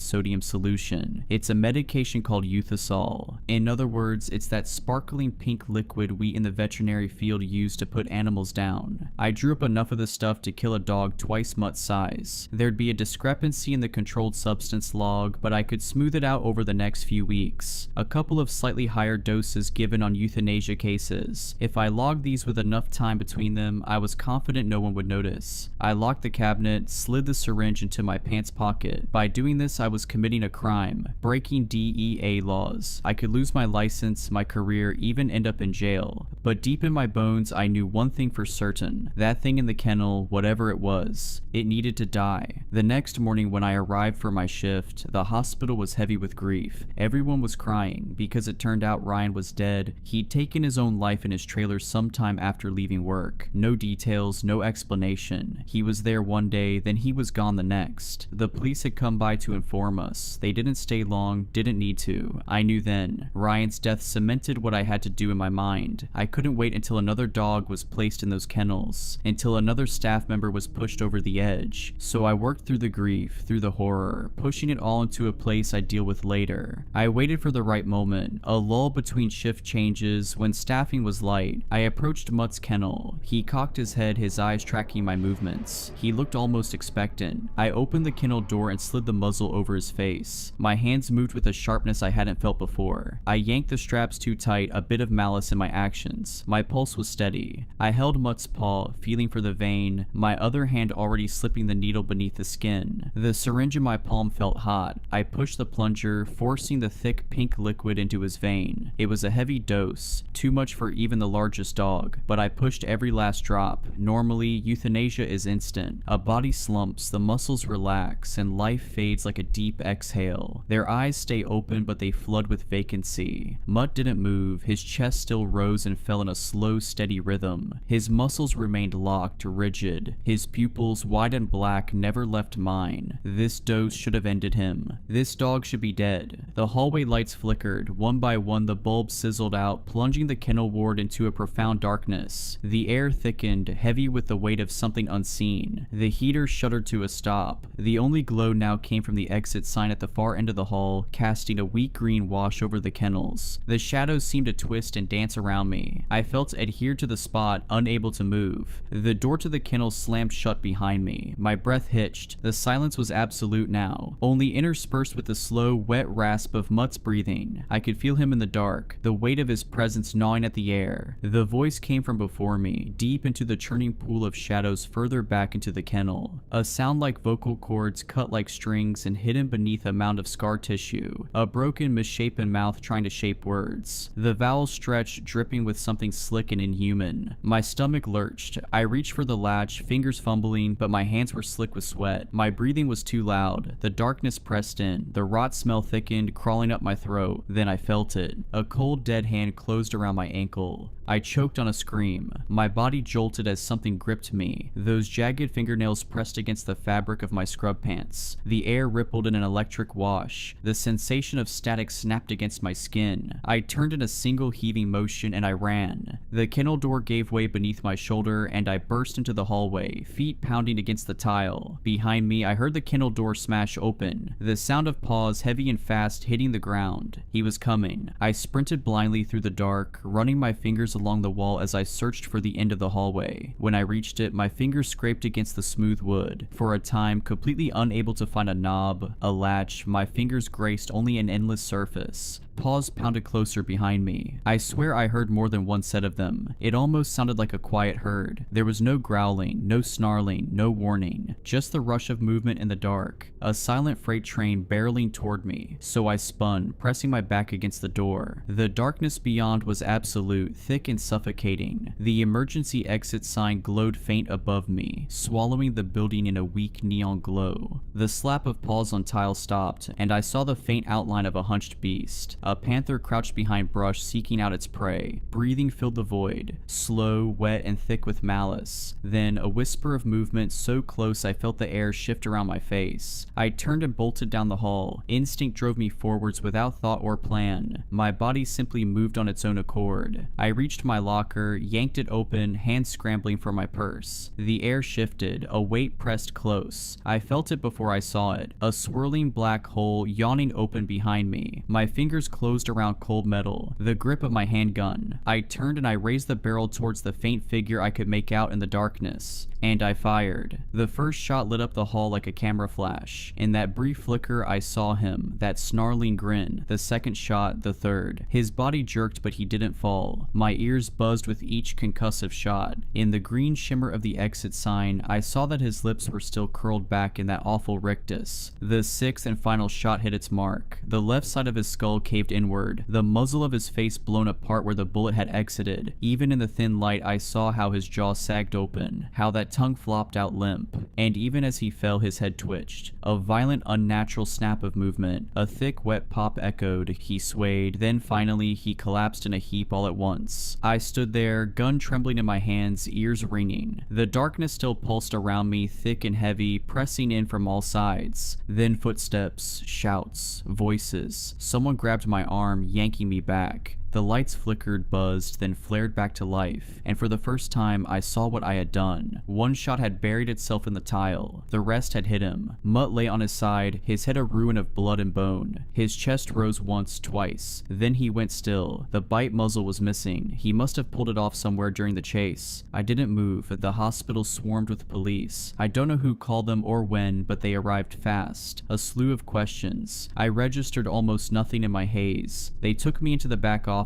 my hands still shaking, my ears still filled with phantom echoes. I knew exactly what I had to say. I knew how to frame it. Self-defense. My uncle Philip was a defense attorney. He talked shop often with me on our fishing trip outings together, so I knew a little more than I let on, and I managed to play my part well, and so the police let me go. We wrapped, bagged, and stuffed Mutt in the freezer, awaiting cremation, and I took time off work, spent a few days in silence, trying to erase the memory of that voice, tried to ignore that palpable sound of my name in some twisted, malformed mouth. As you likely imagined, it didn't work. The phone rang on the morning of my scheduled return to work. It was a blocked number. Part of me knew the call was coming, as irrational as that sounds, and so I answered. Slow, shaky breathing filled the line. Then he began to laugh, like everything that had happened to me was a hilarious joke. Low, drawling, thick with something I couldn't name. Maybe it was a mouthful of tobacco chew. "You shouldn't have killed it, little lady. Keaton." His voice slithered through the speaker, curling like a snake around my spine. His laughter built, rising, filling the silence. "You've gone and made things so much worse." And as the laughing turned into hollering, the line clicked dead. I sat there, phone pressed to my ear, staring up at nothing. His words weighing down the air. Gone and made things so much worse. My first thought was confusion. How did he get my number? My second thought was frantic. Those words struck a chord deep inside my marrow. He said I'd made things worse. And for some reason, deep in the pit of my soul, I believed him. It started with a dog, or rather something wearing a dog's skin. I thought I was doing the right thing when I put it down, but now something far worse is stalking me. I had to clean up a few things first. The worst of it was the youth assault I used on Mutt. On my first day back, I staged an accident. I dropped the bottle and let it shatter across the floor. It complicated the logs, but it worked. I'm not proud of it. You shouldn't be either. But at the time, it felt like the only option. I was wrong. My first day back after a hiatus at home, I noticed that Mutt was still in the freezer. His frozen paws had torn through the tough plastic bag, carving grooves into the ice crystals, growing like miniature spears along the inside of our freezer. I didn't tell anyone his body had moved. That sick feeling rose in my chest again as I stuffed him into 3 more layers of bags. If you aren't familiar with the bags we in the veterinary field use after pets pass away, they're made from high-density polyethylene or polyvinyl chloride. They're tough, thicker than sin. It's uncommon for paws to break through the plastic, but Mutt was never ordinary. I think it was a final screw you. And well, right back at you, Mutt. Since Keaton wasn't picking up the tab, I offered to cover the cremation costs. I wanted those ashes in an urn. For some reason that felt important, something bigger than myself, something I couldn't explain. I didn't feel relieved when they hauled Mutt's body bag away with the 2 other dogs I'm convinced died because of him. I kept hearing Keaton's words ringing in my ears. "You've gone and made things so much worse." His southern molasses drawl, mocking, laughing, a sick bastard. The clinic seemed to calm down at first, at least for a couple of days. I began to relax. Angie, my coworker and friend, approached me.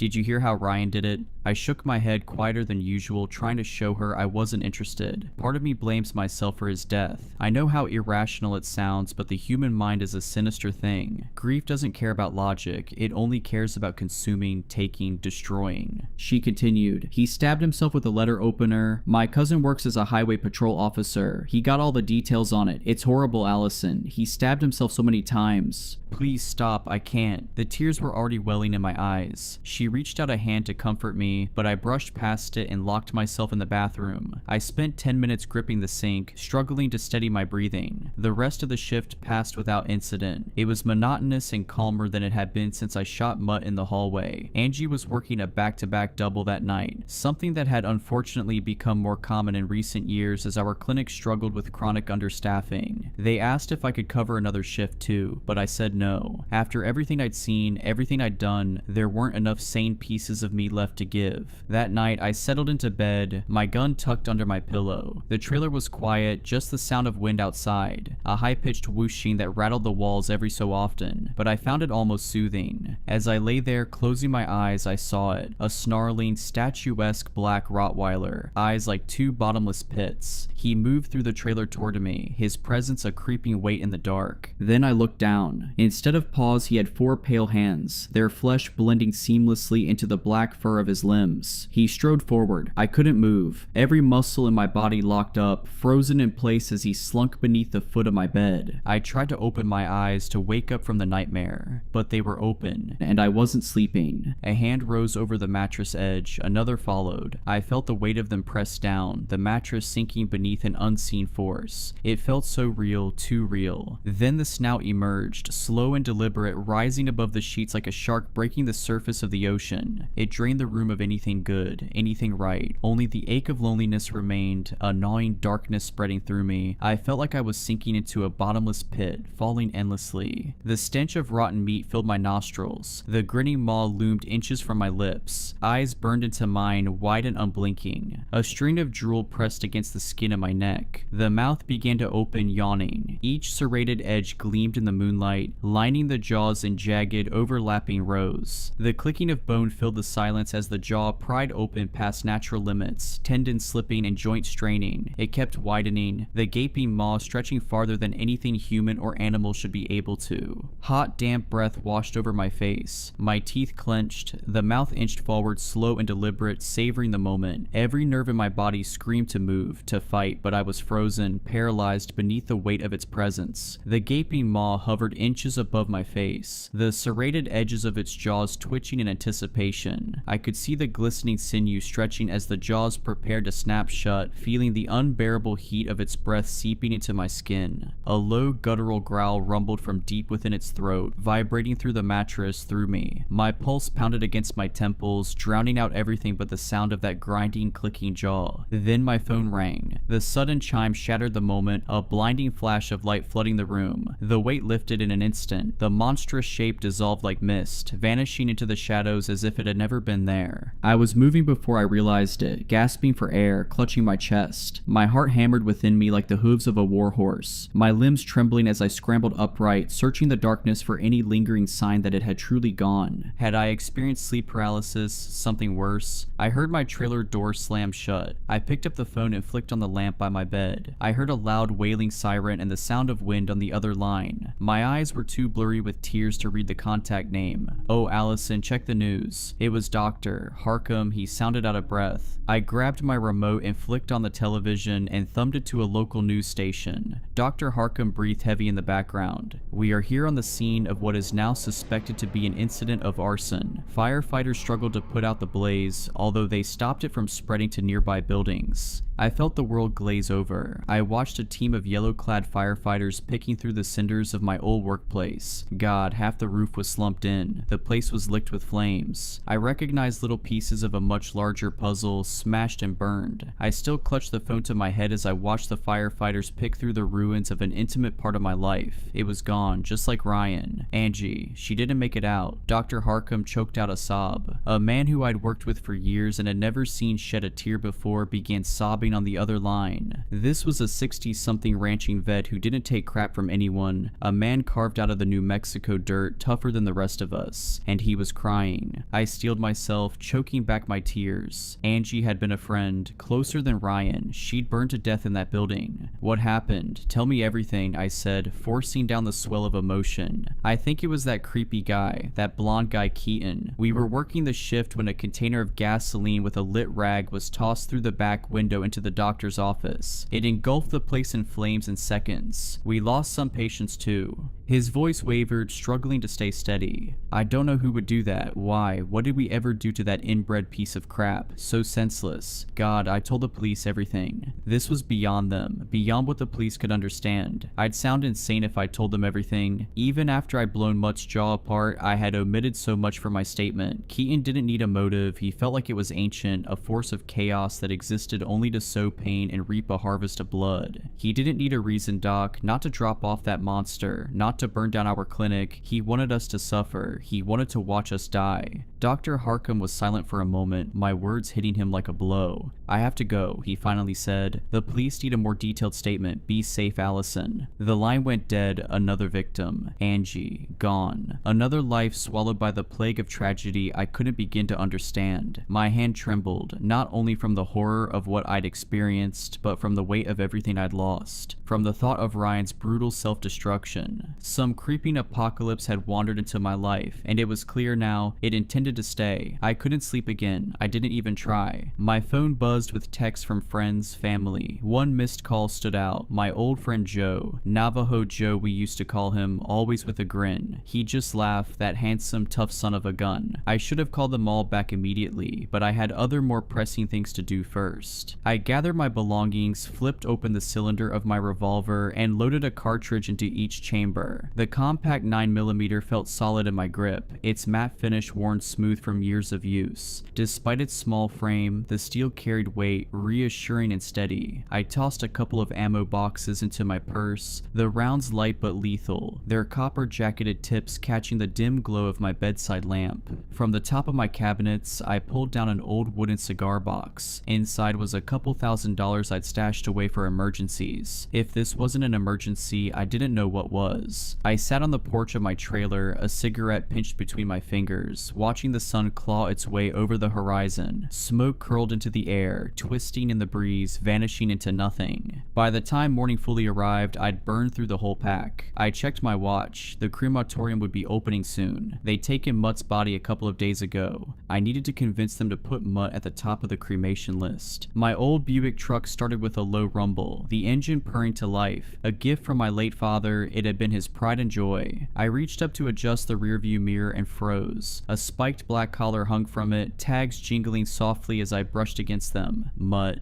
And below it, Keaton's number. I recognized it immediately. The same one we tried calling at the clinic when he abandoned that thing on us. Not a dog, a thing. Where my fingers touched the collar, a biting chill crackled against my skin, like dry ice burning on contact. I rolled down the window and flung it into the scrub brush. It didn't make me feel any better. He had gotten it back. I had placed it in the cremation bag with Mutt, but somehow it was here, which meant he'd been here, inside my car, inside my home. Maybe that thing in my trailer hadn't been Mutt at all. Maybe it had been Keaton. Mutt was just the beginning, and this was spiraling into a situation I couldn't contain, at least not alone. I pulled out of my small patch of land, kicking up a flurry of red dust. My air conditioner hummed. My fingers drummed against the steering wheel. 30 minutes later, I pulled up to the animal crematorium, a sunken gray cement building casting a wide shadow in the heat haze. I stepped out and tried the door handles. Locked. I pressed the doorbell and heard a faint jingle inside, but the lights were off. I checked my phone and swore under my breath. I'd been so lost in my own thoughts I'd completely forgotten it was a federal holiday. No one was inside. Veterinary clinics contract with crematoriums, sending euthanized pets in sealed black bags. We store them in freezers until the company's van arrives to collect them. They're packed alongside animals from other clinics, then stored in even larger freezers at the crematorium until it's their turn for processing. It can take weeks to complete a cremation, but Mutt had only been here for a few days, and somehow I could feel him inside the building, like I was standing too close to a live wire. The offshoot road I'd followed was empty. In the distance, I could see the glimmer of traffic, but it was far enough away that no one would witness what I was about to do. I circled circled the building, checking for an alarm system. Nothing. Peering through the windows, I scanned the interior. No cameras either. Crematoriums aren't exactly prime targets for thieves. Nothing to protect except frozen animal corpses. At the back, I found a window. Above me, only miles of empty blue sky, the air still except for a faint breeze curling through the scrub. I crouched and picked up a stone the size of my palm from its resting place beside a cactus, weighing it in my hand. Then I hurled it through the glass. The window shattered unevenly, jagged shards left clinging to the frame like teeth. I found a stick nearby and used it to knock away the worst of them before pulling myself up and climbing through. Glass crunched beneath my boots as I landed inside. The rock I'd thrown had skittered across the floor, coming to rest far across the room. The space before me stretched out like a cavernous warehouse. To my left, 4 massive crematorium units, metal doors dull in the dim light. To my right, an entire wall of freezer units stood silent and still. Steel girders loomed overhead, casting long, skeletal shadows against the walls. It felt like I had walked into a place I wasn't meant to be, like intruding in a place that had been waiting for me. The silence wrapped around me, thick and uncertain. My heartbeat thumped against my ribs, steady but insistent, like a distant war drum. Behind me, the wind whistled through the broken window. Then the smell hit me. The thick, sickly stench of rot, like a corpse left too long in the sun, its hollowed skin splitting open, brimming with writhing black flies. The air crackled with the sound of unseen maggots popping and shifting.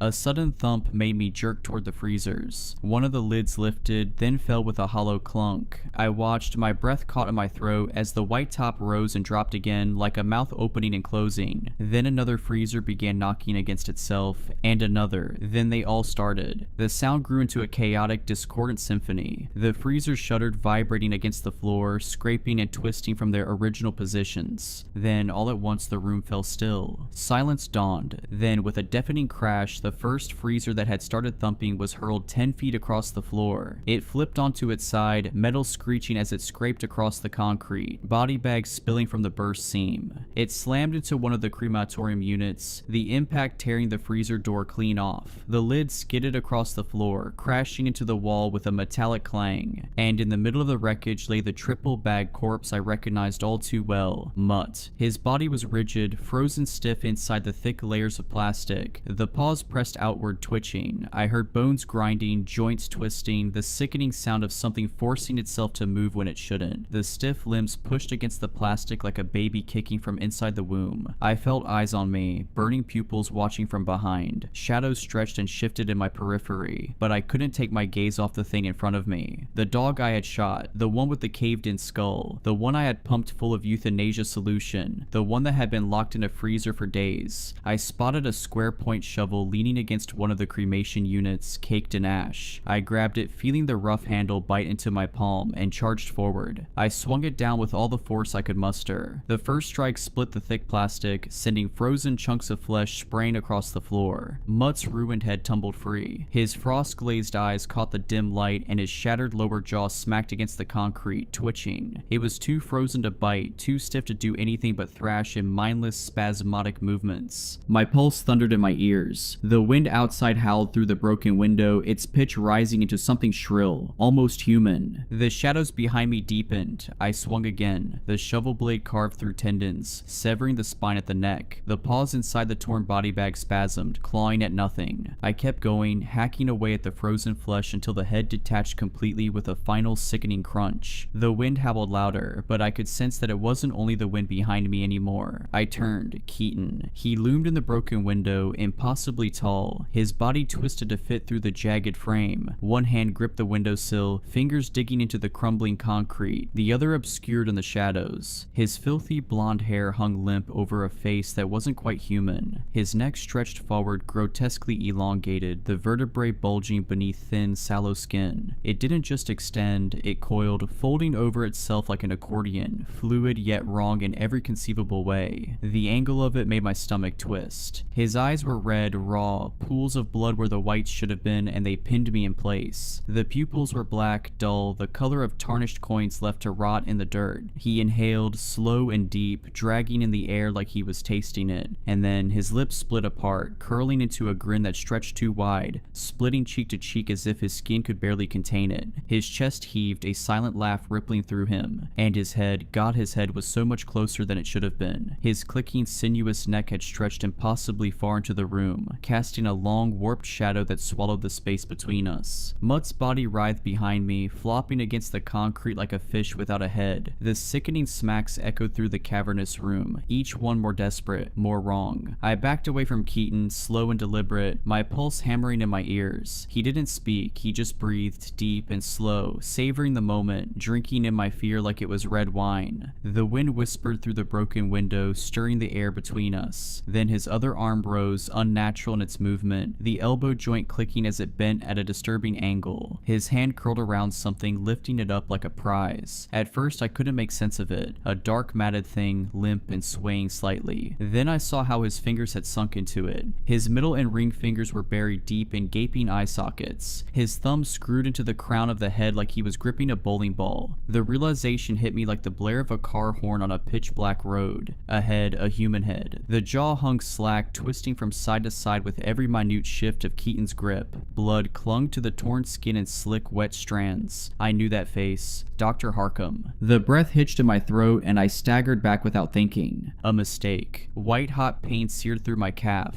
A vice clamped down on my leg. My brain scrambled to catch up with what had just happened. I looked down. Mutt's severed head clamped onto my ankle, his mangled jaw locking in place. Torn flesh barely held the structure together, but the grip was unrelenting, teeth buried deep. Pain flared through my leg, hot and immediate, the pressure tightening like a rusted bear trap. Keaton laughed. The sound curdled the air, high-pitched and jagged, warbling between something human and something that had never been. His entire body quivered with the force of it, his grotesquely long neck arching like a bridge, vertebrae rippling beneath stretched, paper-thin skin. The ridges of his spine pressed outward, shifting unnaturally, jutting like knuckles ready to crack. I swung the shovel down on Mutt's head, the impact shuddering through my arms. His jaws only clamped tighter, and I felt a fresh rush of warmth as blood trickled into my boot. Gritting my teeth, I pried at the head like opening a clamshell, peeling it from my leg. It took a strip of fabric and flesh with it as it crashed to the floor. Snarling, I wedged the shovel between its upper and lower jaw, pressing down with my full weight. Bone splintered, the jaw cracking apart with a sickening pop as the lower half disconnected completely. Keaton howled with laughter. It was a riot to him. He shook with it, body convulsing, that awful neck writhing like a snake. I swung the shovel sideways, aiming straight for his grinning face. But before it could land, his neck snapped back, recoiling too fast, retreating into the night. The shovel flew from my hands, clattering against the wall with a metallic clang. He lingered in the window, looming, watching, waiting. Shouldn't have killed it. You started something you can't finish, little miss. Should have let it feed until it was done. Then I'd have picked it up. His voice rasped like a snake's hiss, slithering into the space between us. His head retracted, impossibly smooth, that too long neck drawing back into the night. His hand peeled from the windowsill, talons scraping against the concrete, leaving behind deep gouges in the stone. Behind me, the thrashing body stilled, silence settled, thick and suffocating. I didn't dare turn around, not yet. I braced myself, waiting for the inevitable, for Keaton to slip back in through some unseen opening, to drive those jagged fingernails into my spine, to tear into me with his yellowed animalistic teeth. But nothing came. My breath left me in a shudder. My body screamed for me to move, but the lingering presence of him made my muscles coil tight, every nerve waiting for the strike that never landed. Finally, I forced myself to turn. Mutt's body lay still. Whatever had been animating it, twisting it into something beyond death, was gone now. For good, I hoped. I limped toward the nearest cremation retort, my leg throbbing with every step. My hands trembled as I fidgeted with the loading door. It clunked open, the hinges groaning, and I slid the roller tray out. Mutt's head went in first, his detached lower jaw following. His body came next, heavier than it should have been, dead weight sinking into the metal. The pain in my leg flared, sending hot sparks of agony shooting up my thigh, but I bit down against the pain and shoved him all the way inside. Fumbling with the control panel, I pressed the buttons, praying I got the right sequence. The burners roared to life, the chamber flickering with searing orange light. Heat pulsed outward, warming my skin as the fire licked at the corpse. I staggered away, limbs shaking, and made my way to the office break room. The drawers rattled as I tore them open, my hands shaking too much to be precise. Gauze, scissors, bandages. I grabbed everything I could, then hobbled back to the retort. Collapsing beside it, I pried off my boot, wincing as blood dribbled onto the floor. The sock beneath was soaked, the fabric clinging to my skin. I exhaled deeply, then reached for the scissors, snipping my pant leg above the wound before peeling it away. The damage was worse than I thought. Blood pooled in the puncture wounds, the torn flesh already darkening with bruises that spread outward like shock waves from each ragged tear. My calf throbbed in time with my pulse, sharp bursts of pain radiating up my leg. The bites might have been deep enough for stitches, but I didn't have time for that. The jeans had saved me from the worst of it, though the shredded fabric clung to my skin, soaked through. I pressed gauze against the wounds, wincing as fresh blood welled against the white cotton. I wrapped a compression bandage around my leg, tight enough to slow the bleeding but not enough to cut circulation. Antibiotics or lidocaine would have been a blessing. I could have stitched it myself if I had to, but a crematorium didn't exactly keep medical supplies on hand. I leaned my head back against the wall, exhaling through clenched teeth. My ears rang from the heat, the exhaustion, the pain. And then I heard it, a scream, distant, warped, twisting through the air like the high-pitched wail of logs splitting in a fire. I turned toward the retort viewing window. Inside, Mutt's body writhed as the flames engulfed him. The hairs curled first, blackening before catching fire, the flesh peeling away in layers. His limbs twitched, shuddering, the last vestiges of unnatural life refusing to die easily. The stench of burning fur and charred meat turned my stomach. I forced myself to watch as the thing that had haunted me was reduced to nothing more than a skeletal frame. Eventually, there was nothing left but black soot clinking to the glass. The steady hum of the cremation unit filled the room. I let the heat seep into my bones before finally pushing myself upright, limping toward the control panel to shut everything down. By the time the retort had cooled enough to retrieve the remains, the sun was sinking below the horizon, the sky smeared with a hue like burnt orange. Keaton hadn't come back, yet. I grabbed a shovel and a garbage bag. The retort door groaned open, and I scooped out the calcined bones, brushing away the brittle black remnants until all that remained was pale dust. One by one, I fed the remains into the cremulator. The machine whirred, grinding the fragments down until every last piece of mutt fit into a bag just slightly larger than my hand. I stood there for a long time, gripping the bag in my blood-stained hands. Keaton had slunk away into the night, but I knew this wasn't over. I thought about Ryan, Angie, the dogs, my clinic, reduced to nothing but cinders and ruin. I'd lost so much in just a few weeks. Too much. Half my life was gone in an instant. I felt too hollowed out to even cry. Ripped out of my life in an instant, no rhyme or reason to it. He could have killed me, easily. He was toying with me like a cat slapping around a finch with a broken wing, each swipe landing harder than the last. Soon, I reckoned he'd start biting. I gritted through the pain as I pushed the freezer back into place, the weight of it straining against my injured leg. Plugging it back in, I reloaded it with black body bags, setting the torn-off lid back on top like a makeshift seal. The air reeked of blood and freezer burn, and of the dust blowing in from outside. I found a broom and a mop, doing what I could to clean up my blood and mutts, which had thawed into a dark, congealing slick on the floor. It wasn't perfect, but it was enough.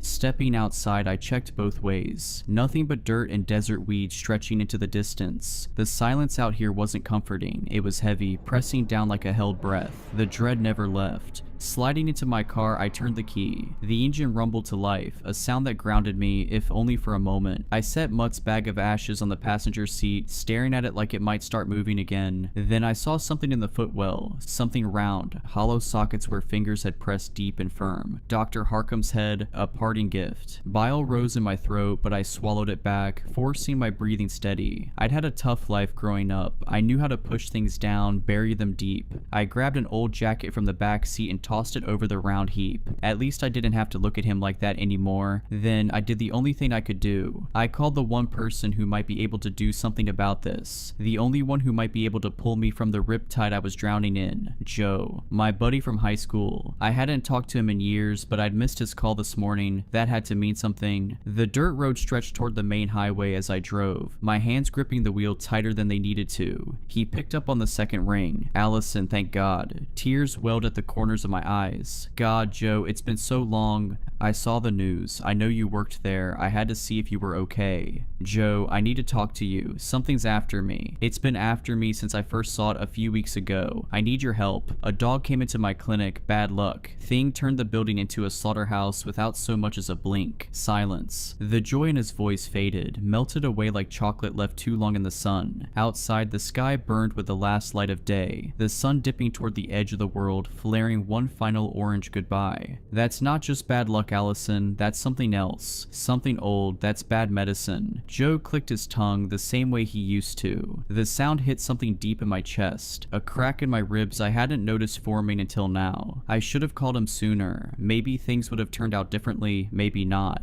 You got my address. Come down to the res. I'll make sure they let you in. His voice was steady, familiar, safe. He gave me directions. The Navajo reservation a couple hours to the southwest. I've got some ashes too, I said. My fingers tightened around the small bag beside me. I cremated his dog, the one he brought into my clinic before all this crap went south. Joe went quiet for a moment, then softer this time. Not a dog. He didn't elaborate. Not anymore. A sharp, blistering pain grabbed my calf. I sucked in a breath, my legs shivering, nerves screaming as if a white-hot blade had been pressed into my skin. I yelped. Allison, Joe's voice sharpened. The pain spread like fire, radiating from the bite wound, sinking deep. My pulse hammered as I clutched my leg, fingers pressing into the fabric of my jeans. But nothing stopped the burning. Then, from the darkness of the footwell, something shifted. A wet, gurgling croak, a jaw working. I froze. Joe must have heard it too. His breath hitched sharp over the line. A slithering rasp clawed up from beneath the jacket I'd tossed over the thing in the footwell. The sound of dry lips parting, of a raspy voice speaking through a mouth that shouldn't be able to talk anymore. His voice. My breath stilled inside me. A hollow, empty space opened in my chest. Keaton. He was talking through lips that didn't belong to him. Lips that once belonged to Dr. Harkham. The weight of his amusement pressed down on me, thick and choking. A grin curled in the dark, unseen but felt. The voice slithered through, dripping with something close to excitement beneath the folds of my jacket on the floor. Slightly muffled but clear enough to hear. I'm really starting to enjoy this game. I drove away from that animal crematorium in a blaze of rubber. No other cars were outside, so I have no idea how Keaton had gotten there. Did he walk? I never heard a car idling or an engine starting up. The sun had set, and that made me feel a deep, seething sense of unease, like the miles of surrounding red rock and highway were out to get me, out to hurt me. Dr. Harkham's head still rolled around beneath my jacket, but the ventriloquism act had stopped. I should have tossed him out into the desert, but that didn't feel right. A man who I'd worked with and grown to care about. He had a temper, but so did I. That's why we meshed. God, his poor wife, his poor kids. I felt like Joe might know what to do with the severed head sitting in my passenger footwell. Joe had tried to call back, but I didn't pick up. I had a sneaking suspicion that Keaton was listening through Dr. Harkham's ears. I drove along a cut of dusty road for almost an hour before I saw a rest stop. I saw the needle crawling towards empty on my gas gauge. I didn't want to stop, but I had no choice if I wanted to make it to the res. I pulled off the highway and saw an old pump stop that was desolate. A single produce semi-truck sat in the parking lot near the diesel pumps. The overhang lights looked like an oasis in a sea of dull black pitch. I settled into a pump and tossed a few more items of clothing down on top of where Dr. Harkham's head stayed. I heard a low chuffing sound beneath the layers of fabric. I ignored it. I needed to focus, to observe my surroundings. I stuffed Mutt's ashes into my purse alongside my pistol. I passed by a grizzled, overweight trucker sitting in his driver's seat, watching me cross the sidewalk. I wandered into the gas station and grabbed an assortment of jerkies, energy drink cans, and a steaming cup of coffee. Not road trip snacks, just things to keep me alive, thinking through the night, to keep me surviving until dawn. A scrawny, early 20-something burnout sat with his feet resting up on the countertop. I could hear the sound of a movie playing through his phone speakers. He casually ate away at a bag of popcorn. The coffee tasted burnt, metallic. The lights flickered overhead like they weren't sure they wanted to be on. 40 on pump 6, I said, sliding my assortment of items across the counter. He didn't say a word, just clicked away at the register with a hand absent-mindedly. I slipped him a handful of 20s and he tore his eyes from the phone long enough to pour change into my hand. I left without a word. I crossed crossed below the blanket of light cast by the overhang shining down on pumps. I stopped walking when I turned over and saw that the semi-truck was empty. A wrongness crashed down around me, an all-encompassing feeling of doom. I surrendered to the feeling. I didn't walk towards the truck, didn't go to investigate. I had an idea that's what Keaton wanted me to do, what he was waiting for me to do. I kept my eye on the semi's cab, inching backwards with a bag in one hand, a coffee in the other, purse slung over one shoulder. My breath sounded pitched in the darkness, labored and heavy. I saw a glimmer of red across the inside of the semi's windshield, a glistening brushstroke. I didn't peel my eyes from the semi as I filled up my tank. As soon as I was done, I slid into my truck and started it up. The click of the locks engaging brought little to dissuade the rising tide of panic drowning me from the inside out. As I pulled around the pumps and across from the station, I saw the right side of the semi in the flash of my headlights. The cab driver's side door was cracked open, blood flung in congealed globs on black asphalt. I saw him then, Keaton. He was perched between the semi's wheels like a spider hiding beneath a rock, his limbs like long wooden posts stretched with a thin layer of white skin. Pinched feet held onto the underside of the truck bed in a broken contortion. His elbows buckled in the wrong directions. Everything was so much longer than they should have been, neck like a tangled twisting vine. His eyes refracted the light like two glowing yellow orbs. The bite wound on my leg began to itch, then burn. I saw thin fingers of smoke clawing out of my purse, and I pulled out the warm ashes of mud and set them on the passenger seat. I heard a faint crackle like embers in those ashes. The car began to smell like singed hair and cooking flesh. I noticed a sharp smile on Keaton's face, his mouth drenched in rivulets of blood. The trucker sitting in his cab earlier lay in a twisted heap beneath Keaton. The trucker's rib cage was cracked open like a crab shell. One of Keaton's sharp hands was digging around inside the man like a woman digging around inside her purse for her keys. Keaton's stare lingered, piercing as I swung my car around, kicking up a shiver of dust, and I flipped my truck into a higher gear. Keaton pulled a dripping red hand out of the trucker's sucking chest cavity and began waving at me, a friendly hello. I revved up the engine, blowing down that road back onto the highway faster than I should have. It wasn't until a few minutes later that I remembered the cashier, sitting alone at his post, unaware of the broken thing feasting just outside his doors. God, I hope it didn't come after him next. I thought about calling the police, I really did. But God, I had a severed head in my car. I couldn't get involved with the police. They'd have asked for info I simply couldn't provide. The head of Dr. Harkham was letting out a low drone in the footwell as I tore forward down the highway. I sipped the coffee as the mile markers slipped past, the hum of the highway loud in the quiet. The head in the footwell let out a faint groan under the jacket. I hit Joe's name on my screen and waited. He picked up on the second ring. Allison, he said, "You still breathing?" "Barely," I said. "I can't talk long and I can't say much, not out loud." A beat of silence. "It's with you." Not him, but it's listening. "I brought something I probably shouldn't have. I think it hears through it."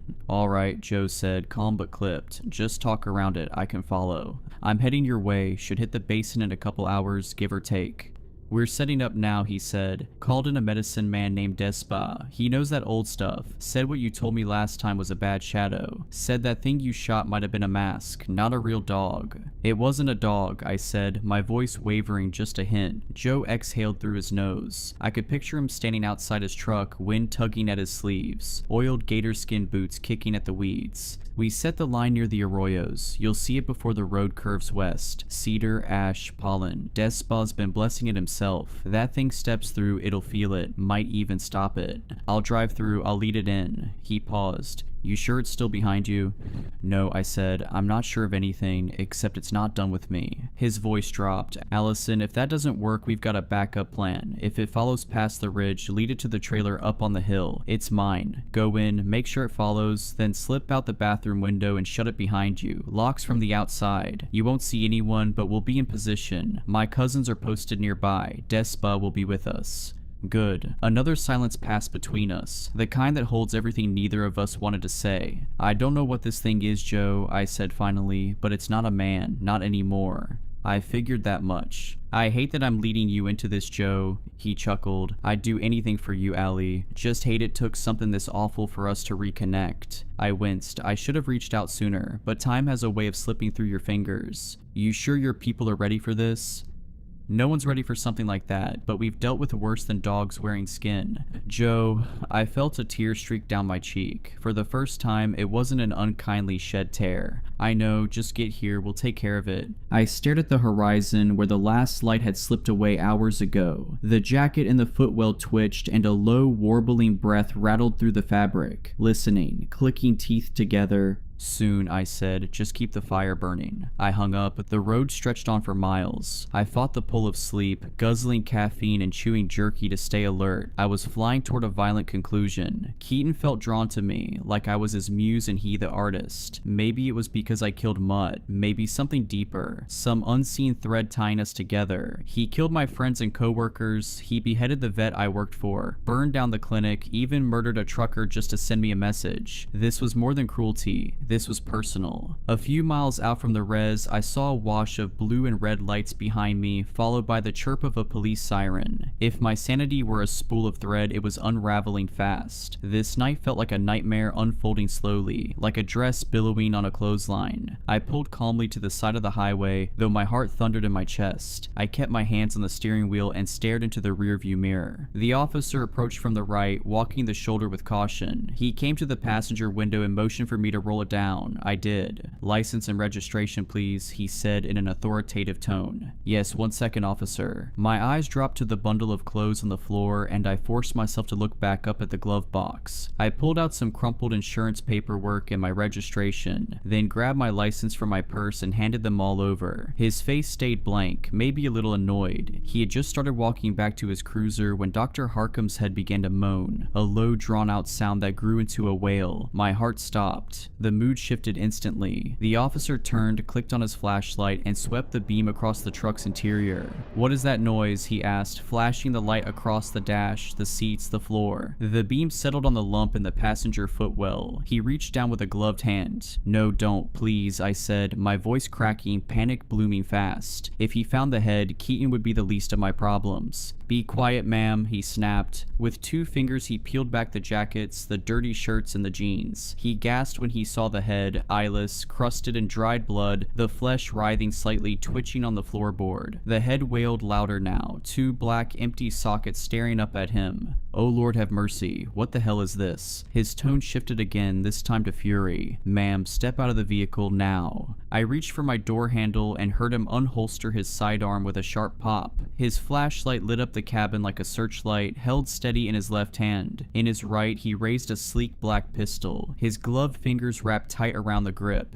Do you have any weapons in the car? I have my revolver in the purse, nothing else. Officer, please listen to me. Shut it, he snapped. Hands laced behind your head, kneeled down in front of the car. No other cars passed by. Besides the wind, it was too quiet. The air shifted. Bad air. A bad omen. It smelled like dust, but beneath it was something fouler. The reek of decay swam through the midnight breeze. The scrubland stretched for miles behind barbed wire fences. The officer reached for his radio but paused, listening. A low howl rose from the distance. A coyote drowning in a river, a wolf caught in a trap. It was a sound full of pain, too close, and the air around us vibrated with something uncanny. I had moved in front of the truck, obeying his commands. My feet moved without thought. I had always been pliable under authority, never one to break rules. The bushes rustled behind the officer, off to the right beyond the shoulder. He swung his light over. It landed on a figure, long limbs, a hunched body, a neck twisted like it had broken in multiple places. He looked like a crane fly, all angular joints and stilted motion. His eyes shone like white flares in the dark. The officer's mouth fell open. He stammered, trying to speak, but only half-formed words spilled out. His hand finished drawing the sidearm, and he turned toward Keaton. Keaton remained still beneath the moonlight, crouched in the sagebrush, motionless. My body started to shake. Then he charged. He burst forward on long, pounding limbs, elbows jutting out as they absorbed the weight of his insectile body. His mouth opened wide, stretching into his neck like a twisted ribbon of pale flesh lined with thorns. He didn't run. He skittered on all fours. The officer stood in a trance. He couldn't raise his revolver. His hands trembled, belt rattling with the weight of his fear. His face had gone pale, sickly, like he'd come down with the flu. Sweat beaded on his forehead beneath the brim of his hat. His radio crackled weakly against his chest. Time froze, held in place. I wanted to speak, to move, to do anything, but my words stuck in my throat, choking me. I was frozen too, paralyzed by the sight of something that monstrous. dangerous. Somewhere behind me, Dr. Harkham's head began laughing. Keaton was a rolling twister of violence, like staring into an oncoming hurricane, feet glued to the ground. Violence incarnate. He vaulted the railing in a single leap and crashed into the officer with terrifying force. He slammed the man's back against my passenger door so hard the entire truck shifted to the left. That broke my paralysis. I scrambled back into the truck and turned the key. My passenger window was still rolled down, and through it I saw the officer's limp body smashed against the door. His weight bent the metal with a few sharp, hollow pops. Keaton's jaw opened wide, stretching all the way to his throat, a mass of twisting yellow teeth. He was chewing through the officer's skull, tearing flesh, stripping it clean. The flashlight and pistol clattered to the pavement. Then Keaton's eyes came into view, slitted, swollen like two overripe grapes. A predator's eyes, empty, starving. I slammed the gas. The car lurched forward. Something on the officer's duty belt scraped against my paint. I felt a thud as both bodies tumbled off my truck and hit the pavement behind me. In the rear view, I saw Keaton's naked body wrapped around the officer, limbs grasping and tearing. His skin crawled with motion, like the organs inside him were alive and shifting. The flashing lights from the squad car bathed them both in red and blue. One of the cops' boots rolled into the road, its laces dragging behind like it was trying to crawl away without him. Keaton paused, then began pulling the corpse behind him, dragging it like a child pulling along a favorite blanket. When I was a few yards away, Keaton snapped his head sideways at a breakneck speed.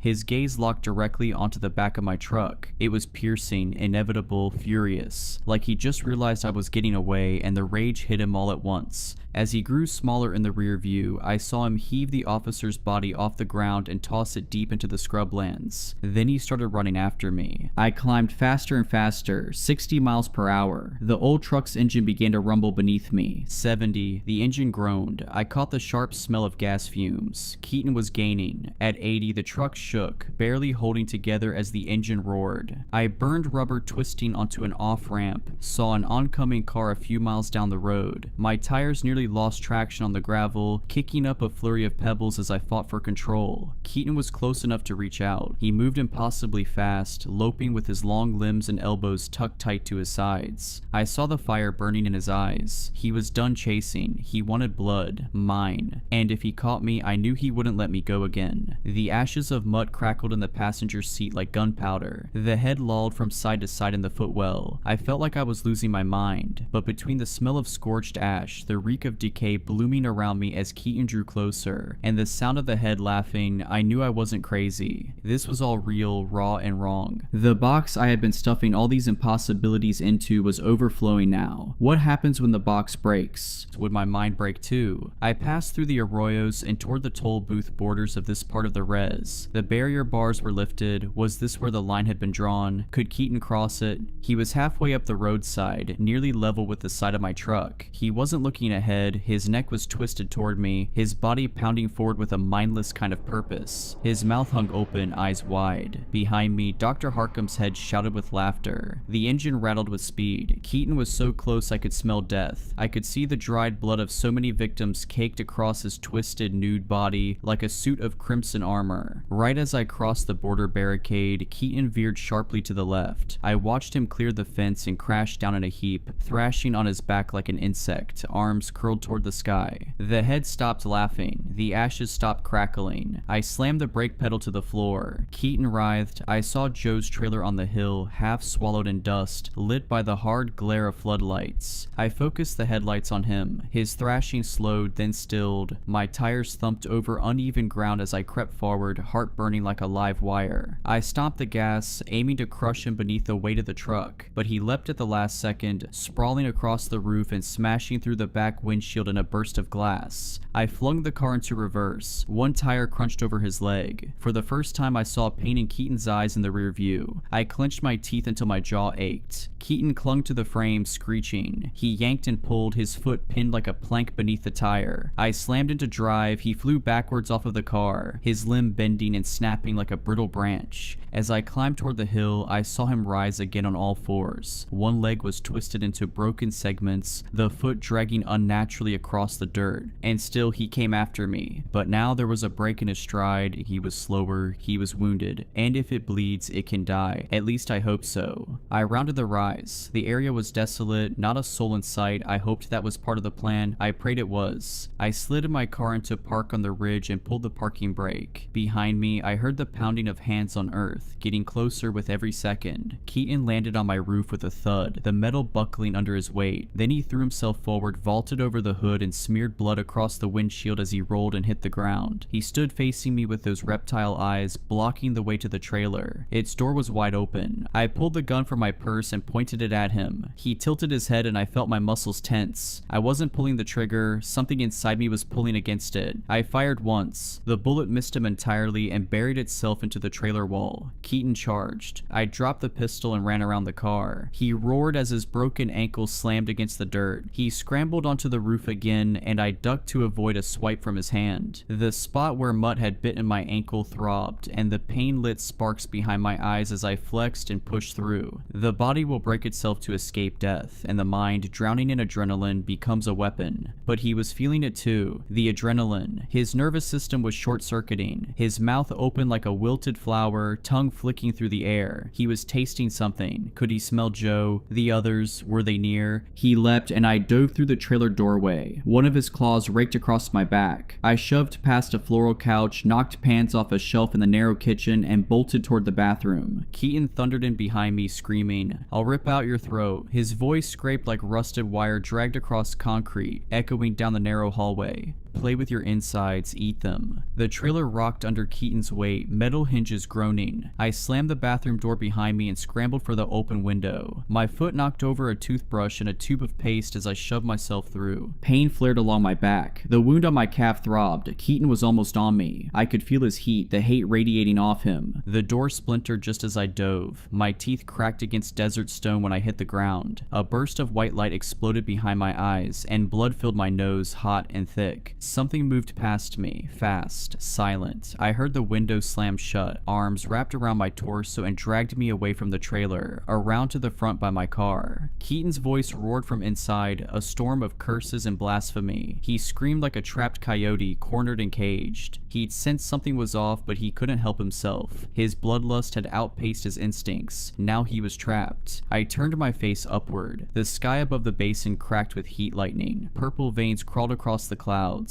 The air buzzed with insect calls and owl cries. The desert had awakened, and it seemed to know what was coming. A man I didn't recognize moved past me, wearing a bandolier of bundled sage and carrying a rawhide pouch that smelled of cedar and cornmeal. He approached the trailer with quiet purpose, opened my truck door, and retrieved the bundle of Mutt's ashes and the shrouded head of Dr. Harkham. With steady precision, he placed them both through a window into the trailer. Another man knelt in the dirt near the rear axle, an elder in a long shirt embroidered with turquoise beads and white ochre. He began to sing in a language I didn't understand. The words were low and heavy, his voice rolling like wind through canyon crests. He poured corn pollen in a slow arc around the trailer, his movements deliberate and unwavering. The others joined in. Their chant rose from the earth like the black smoke from the trailer. The song was older than Keaton, older than the desert. Then came the drum beat, deep and rhythmic. A taut deer hide stretched over a cedar frame, struck in time with the chanting. Inside the trailer, Keaton's limbs thrashed. A hand burst through the kitchen window, blistered and cracking. His skin was changing, splitting, leaking. Joe stood nearby, rifle leveled, his breath slow and focused. The bullets he fired were ceremonial, silver cast and marked with ash and pollen, each one struck with meaning. Keaton screamed like something dying. His voice scraped against the trailer's walls as flames began to rise from underneath. The tinder place below had caught. Smoke coiled into the night sky, carrying something foul and wrong. The fire grew, hungry and bright, fed not only by gasoline but by intention, by design. Keaton howled as the medicine circle tightened around him. His bleeding eyes gleamed through the flicker of flame, filled with disbelief and fury. He clawed at the walls, tried to find the door, but it had been sealed from the outside with rawhide bindings and sacred paint. He scratched at the windows, too narrow for his spider-like frame to slip through. The chanting never stopped, even when the trailer began to cave inward, even when the screams turned wet and animal. The fire consumed. The wind shifted. I watched Keaton stop fighting. I saw his flesh pock, blister, rupture, and burn. He looked at me through the window the same way Mutt had, with those vacant, unreadable eyes. Keaton sucked up lungfuls of empty breath. Joe watched his home burn to embers. For me, there wasn't a trace of regret in his expression, only that same ruthless, focused anger. I spit blood through my cracked lips. And then the world went quiet. No birds, no insects, not even coyotes, no Keaton, not anymore. Only the breath of the desert and the low hum of thunder threading the sky. We stood and watched the trailer's shell glow red, then crumble. Joe's cousins moved through the sagebrush with extinguishers, tamping out sparks before they could catch. I didn't look away until it was dark, silent, hollow. Then I broke, not cleanly, not quietly. My whole body shook with sobs dragged from someplace beneath grief. I screamed, raw and hoarse, and clung to Joe like a raft in a black ocean. He wrapped me in a musty blanket and said nothing, just held on. One hand pressed firm to my back. I wept into the chest of his shirt. So much gone, so much taken. It better be dead, I said between sobs. We're going to bury the ashes of that guy. Death Spa's gonna make sure it doesn't come back. I used to believe in quiet deaths, gentle ones. That was before Mutt, before the laughing sickness that was Keaton. The world had gone still, no more chase, no more fire, no more road to burn through, just the sound of my breath hitching, the dull ache in my limbs, and the weight of deep grief settling into my bones. If you enjoyed these stories, please consider subscribing and liking this video. Let me know your thoughts of these stories in the comments below. I frequently talk to my viewers there. But anyways, I hope you were creeped out.